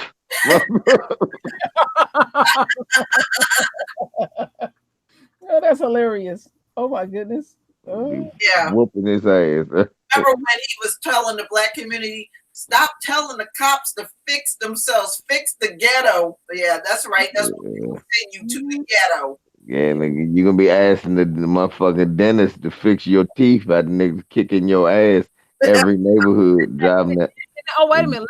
Let's not forget that beard. It always gets. Oh, his dark and lovely beard. Beard, come on. That's the only time you go to the black section of the store to get that box of dark and lovely. Yeah, that's the only time he be around black people, when he goes to the barber shop to get that Beijing put in his beard. I heard that R. Kelly uses this. Well, look, at least R. Kelly stick with black women. He may do nothing else, but he stick with black women. Yeah, I'm about to say, let's see what. That's why I say he gonna get that Beijing like him. He asked him if they had the Hulk Hogan color. I said, what? Color, Lord. Yeah, Hulk this Hogan. is what you said. Oh, you said R. Kelly is using Beijing. Oh yeah, R. Kelly be using Beijing, and you know he used Beijing.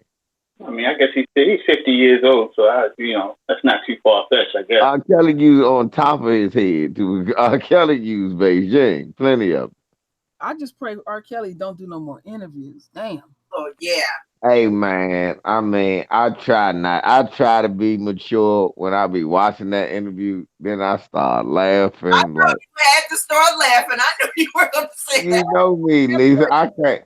Look, I'll be like, man, this is so bad. Why you? Hey, did y'all see that shit on goddamn CNN where they had a body language expert to break down his body language? I saw that goofy. Oh my lord! Yeah, I put it up there in the in the group chat. I know you seen that shit. I said, yeah. Go ahead. Yeah, no, I seen all that body language shit. And then Gail interviewed his girlfriends. Well, what y'all doing in the bed? Yeah, bitch. My little mama checked her ass. You freak bitch. This ain't got nothing to do with that.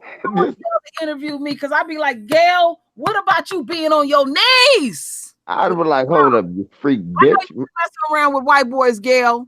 So since you're gonna ask me questions, I'm gonna throw something in your face. I know you like white boys. I can see it all over your face. You know what? Did y'all see the video that Mr. Superboy put up? You see who got pregnant? Who? White boy and married to a white boy? Tamron Hall.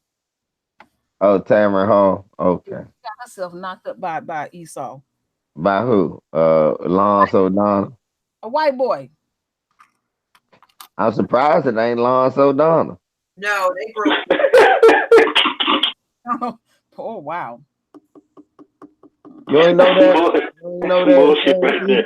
I ain't know nothing about it. She did. That's all she messed with. I ain't shocked by that. Nice little Hey, what a That's waste. all. What a waste. That's okay, cause she be selling out too. Yeah. She be. Yeah. Yeah, but he needs to stop interviewing. R. Kelly needs to stop interviewing. Stay away from the cameras. I mean, there's no sympathy coming your way. Only thing I don't like is to see some of these damn black folks out here jumping in his ass, but you ain't looking for Harvey Weinstein or these other jokers. No. You ain't looking for Kevin Spacey. If you got enough time to make rather a 12, 15-minute video shitting all over R. Kelly, okay, without a liquor, you talking about these crusty-ass white supremacists, then goddamn it, you ought to be ashamed of yourself. Don't help white supremacy fry this guy. I understand he's a piece of shit, and I agree with that. But I'm not going to give you a hand in pushing this man down a flight of steps head first. No. Everybody get the same bus ride. Well, I've seen Harvey Weinstein, and every time I see him, Oprah's all over him. Man. Yeah, I wonder why. I was listening the other day where the white sector of the news is questioning Oprah about Henry Weinstein and the Michael Jackson stuff. And they're even questioning it too. Yeah. They're like, you know, this is real lopsided, Oprah. What's really going on? It's obvious. Yeah, because their hand has been forced. The same way with No Neck Martin is watching us. They're watching us too. Because they understand the true narrative of what people want to hear, and with their bullshit ratings and everything else, they have to be able to be fitting the bill of what's really going on out here as far as with the youth and what real folks out here is talking about, not what they're trying to push through with their bullshit ass propaganda that they've been doing for years. True. I heard them say on the news that Bernie Sanders gonna have trouble with African Americans because of the reparations thing. Oh yeah, because they thought they was going to sneak this crusty, decrepit old white man up here, and he wasn't going to get the same work that everybody else got. Oh, it's just Bernie. It's old skinny little Bernie. Ain't nobody worried. That's Bernie. Bernie was part of it. So he marched with Dr. King. Who gives a fat rat's ass? What you got for us, Bernie? Okay, and you got to see the cold, crusty, cornbread-eating white supremacy side of Bernie the moment he was asked about reparations. He was like he was about to turn around and slap somebody. I love it. I love it. All right. He was like, keep pushing that in his face. He gonna say nigga, nigga, nigga, nigga, nigga. Yeah. There you go. Right. And the next time that motherfucker say, I marched with Dr. Martin Luther King, I'm gonna say, well, he dead and you still here. So a lot of good that shit did him. Well, right, and plenty informants were marching with Dr. King and hanging around Dr. Martin Luther King. What does that mean? I know, that's what I mean. I want to buy an old 80-year-old man want to be president so bad. 80, he's 80 years old. Right. Well, he will be if he get a successful term.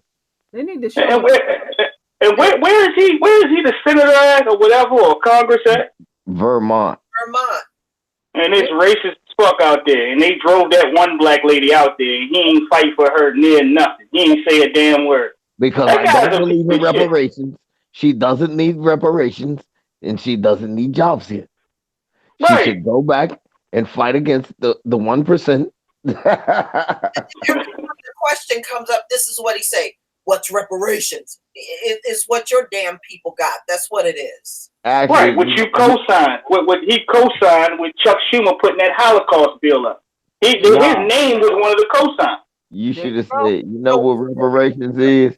It's exactly what your whole you say your whole platform is about reparations back to white people. Right. And so, look, Cory Booker signed on to that shit, but when he was on the Breakfast Club, he was laughing at the question. Not for long. He co-signed on to that bill for the Jews to get reparations. Coon and Cory. Booger. Right, and he wants to put an end to public schools and make them all private. And he's a filthy motherfucker himself. a lot of paperwork that they don't put out there when these mainstream media channels trying to parade these clowns around here. And Bernie is one of them. Cory Booker one of them. But one thing in particular I look at Bernie is, you look at silly shit like with TYT. Sometimes I might glance at it if I see something on there that's kind of interesting. Yeah. But they keep screaming this progressive bullshit and everything else, and they're towing the line when you're talking about reparations. Okay, they ain't saying shit. They up there, Alexandria Cortez, this lady over here, Bernie Sanders has a strong black following. No, he doesn't. He doesn't. Santee, what do you expect a group of white people to say, my brother? To tell me some lies? Not, especially about reparations. Oh, That's yeah, why. absolutely. Look, I'm just surprised they being quiet about it for this long, and Anna ain't burst out. You know what, guys? Black community is really being unreasonable. I'm glad they not, cause look, TYT Nation got a motherfucker on there who said, "I ain't for reparations. I didn't have anything to do with it." They got white guys on there that's saying that. So I don't fuck with no progressive neither. Right. Look, white folks. Let me go ahead and say this on this show before we clear out. Okay. None of your labels will apply for us. You could call yourselves progressives, Republicans, Democrats, liberals, conservatives. You can call yourselves motherfucking dipper heads, opioid heads, whatever the fuck you want to call yourselves. You can call yourselves peckerwoods, crackers, skinheads. You all the same to us, okay?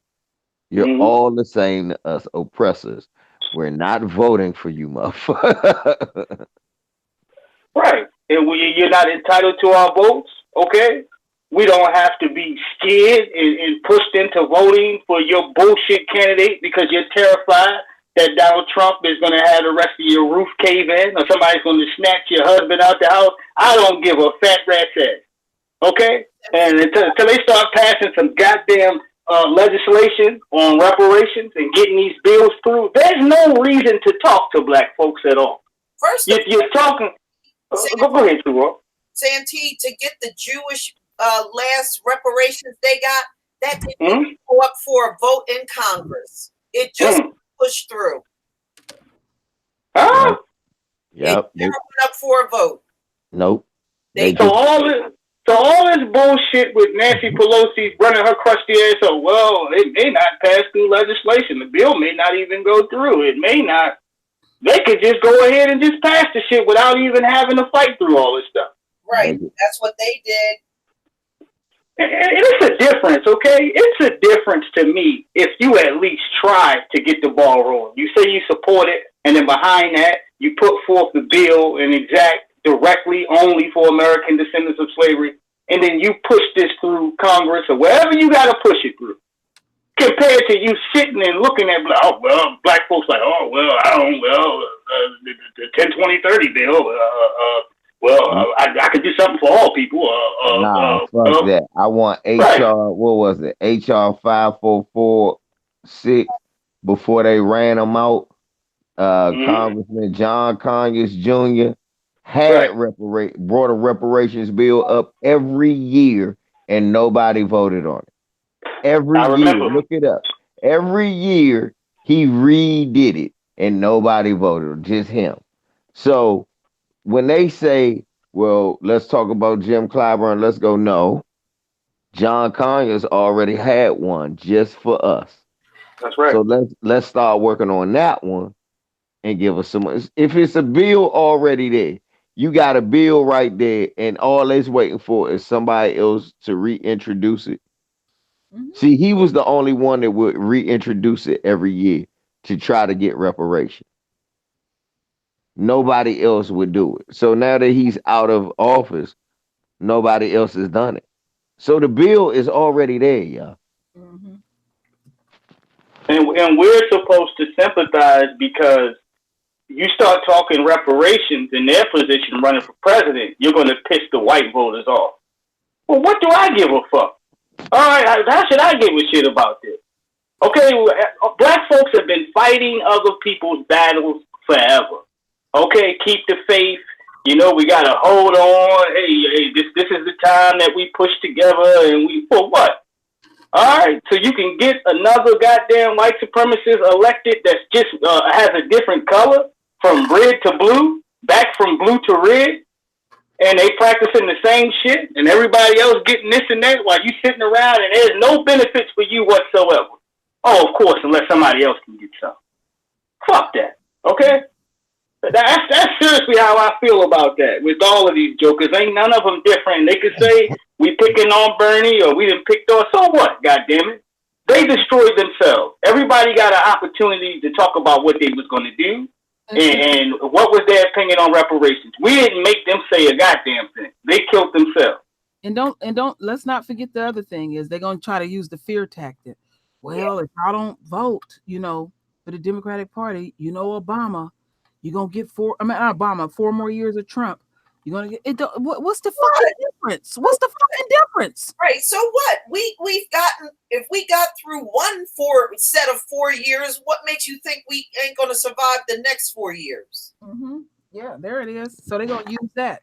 And then Bernie Sanders did a speech today that was on RT News talking about Trump is racist. I was like, Bernie, you're a racist.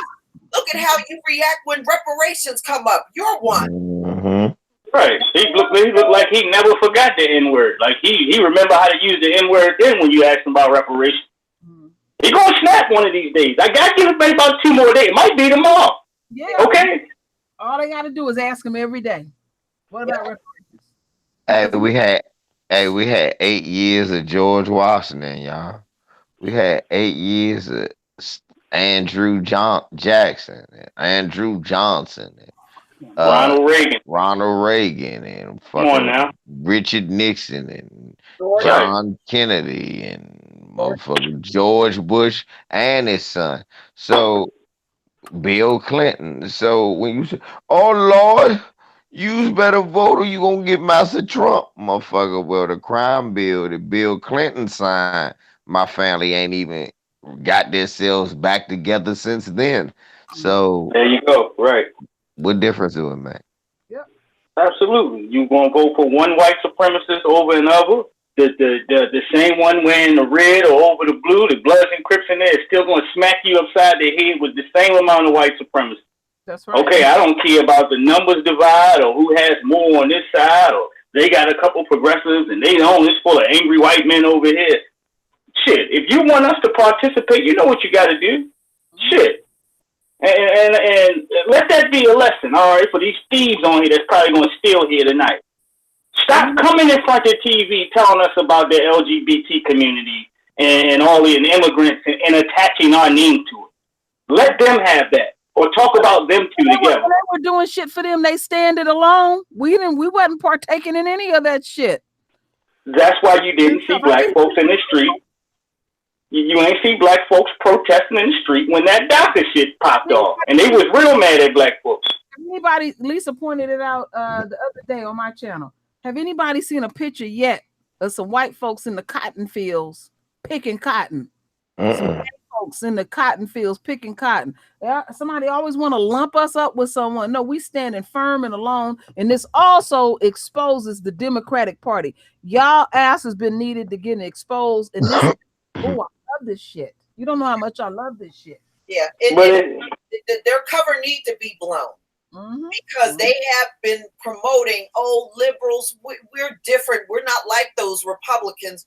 But see, say the word reparations around these liberals, and you're going to see them acting just like a typical redneck. No bullshit. I'm about to say, only thing liberal mean is we'll listen to you and act like we like you. Yeah. But we're still going to uphold white supremacy. Exactly. But we'll listen to you. Right, we'll give it to you a lot more lighter than what those Republicans give it to you. Okay, we'll give it to you lightly. Okay, you can go downstairs and work security by the door, but you can't have a job up here in this office with the rest of these people making over $100,000 a year. I'm not going to have that. But you can definitely work security down by the door, and I'll tell you about my dog and what my husband bought for me for Christmas and all this whole other job. Okay, but when it comes to us being on an even playing field, I will report you to human resources, I will do everything possible to get you out of your position because me personally, as a liberal that would have voted for Obama a third time, I want to get your black ass the fuck away from me. I don't think we need to be on the same playing field. Right. That's all it is. See, family, basically what we saying is, let me put it in stupid terms for people. Family, the Republican is Coca-Cola. That shit'll give you diabetes and that shit'll kill you. It's not good for you. The Democratic Party is Coca-Cola with no sugar. That shit'll kill you by giving you cancer because they use different ingredients to make it sweet. So you don't know the racism is there. You know, the racism is supposedly gone, but it tastes the same. The shit's still gonna kill you. It's not so whether it's Coca-Cola or motherfucking Coke with no sugar with sucralose and all types of chemicals, you either gonna pick cancer or you gonna pick diabetes. But either way, the motherfucker's gonna kill you. Right. And in short, white supremacy and white supremacy. Okay? There you have white supremacy here and then white supremacy over there. Now tell me which one you like. Yeah, this one right here, they'll call you a nigga while they eat their dinner. This one right here call you a nigga in your face. Now which one do you want? Say dope or dog food, huh? Which one? Yeah. Yes. Yeah. You know, but the Democrats are trying to make us believe they are something different. And for a long time, you know, we voted in one block for the Democrats. And it is really shocking the hell out of them that we are now rocking the boat on their asses and they don't know what to do. Because they want to still seem credible. They want to still have this thing as if, you know what, all the black support is here and they're riding for us and they're this and that. Trump's presidency should have told you that based off of he had a small amount of black support, but he had a substantial amount of coons that ran over there to vote for him. Okay, and in their minds, some people are like, all right, okay, that means more wealth for the rich people over here. You're not going to get greater white supremacy than what you had back in the day. And I don't want to never say never, but in his case, in his presence, everybody got a slice. Not just black folks. You all gonna get some of this work. He said, hold on, come here real quick. You gonna get some too. And with that process, you got to, this is an outrage. I hate this president. He's disgusting. Did you hear what he said? Did you see that Muslim baby? Like, I don't want to hear that dumbass shit. Because you're not caping like that when one of these black kids out here get shot. Get out of my face. Okay, I can care less. We are taught to suffer quietly, all right? We don't want to hear you talking about politics or anything at the job too much, all right? Don't speak too much about how bad the white man is doing you, okay? Meanwhile, when everybody else is suffering, you see those kids in cages, did you see this? Look, man, I'm still grieving from the pain that my ancestors have suffered. No disrespect to you. You understand what I'm saying? Talk bad about you. Don't forget that. Exactly. There you go. You can't talk politics, but they can talk about how much crime in your neighborhood that they never go through. Right. There you go. See, Lisa, you know, the messed up thing is, Lisa, like you said, the Democrats don't know what to do. And you know what's so funny about that when you said that? The first thing I thought was, well, duh, do your damn job. Be a theoretical politician. Because theoretically, a politician's job is to listen to the people, figure out what the people want, lobby and advocate for the people so you can be their representative. So, Democrats, if you want to know what to do to get that large block of black votes again, it's called tangibles. Yeah. Exactly. It's real simple. It ain't hard. It ain't nothing hard about it. It's called tangible. Look, like we all gonna sound like parents. We all gonna mimic the same message. Y'all gave gays something when Obama was here. They got to get married.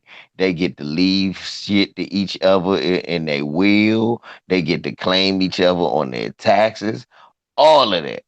y'all was gonna give amnesty to the little Mexicans who come over here, and now y'all made anchor babies legal. Y'all gave them something. Right. Y'all gave white women something. Y'all gave them extra power in the law. Now they so emboldened, they know they can call the police on anybody. Now what we get? We just get to vote for y'all. We get symbolic gestures. Oh, we can finally say we seen a black president.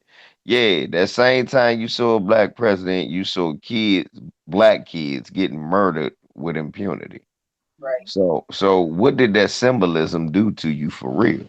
The minute did that president the minute did that coon safe Negro become president, the first thing happened, a coon safe Negro like Skip Gates, who is a sellout, got pressed out by the police on his own front yard, and they made Barack Obama bow down to the press. Sure did. Yeah. Yeah. They talked about this man wife, this man kids. These bitches came on there talking bad about his daughter. Meanwhile, George Bush daughters was cokeheads and shit when they was in office, and they never told you about that shit. They was blowing dicks everywhere. They was cussing the Secret Service out. Yeah. Right. Yeah, getting drunk, cussing out Secret Service, blowing dicks left and right, and being little dope heads. And meanwhile, people is attacking Obama's daughters when they minors. And this motherfucker ain't say nothing in the defense of his wife. And we wonder why they took shots at our women and took shots at us. Cause that symbolic motherfucker to them was weak, and they kept saying it. They kept saying it. Oh, you a weak black man. Gotta shake that shit, y'all. Right. Yeah. Yep. All right, y'all. All right, Lisa. I'm gonna have to go Yeah. soon. My eyes are getting heavy now. Go on, shut it down. Let's shut it down. Shalom, y'all. I love y'all. All All right, right, shalom. Love y'all. we'll Shalom. definitely keep the pressure on. Hell yeah. Y'all enjoy the rest of your night. You know it. Shalom, family. Yes, Out. indeed. Shalom. Shalom. Cut this thing all the way off.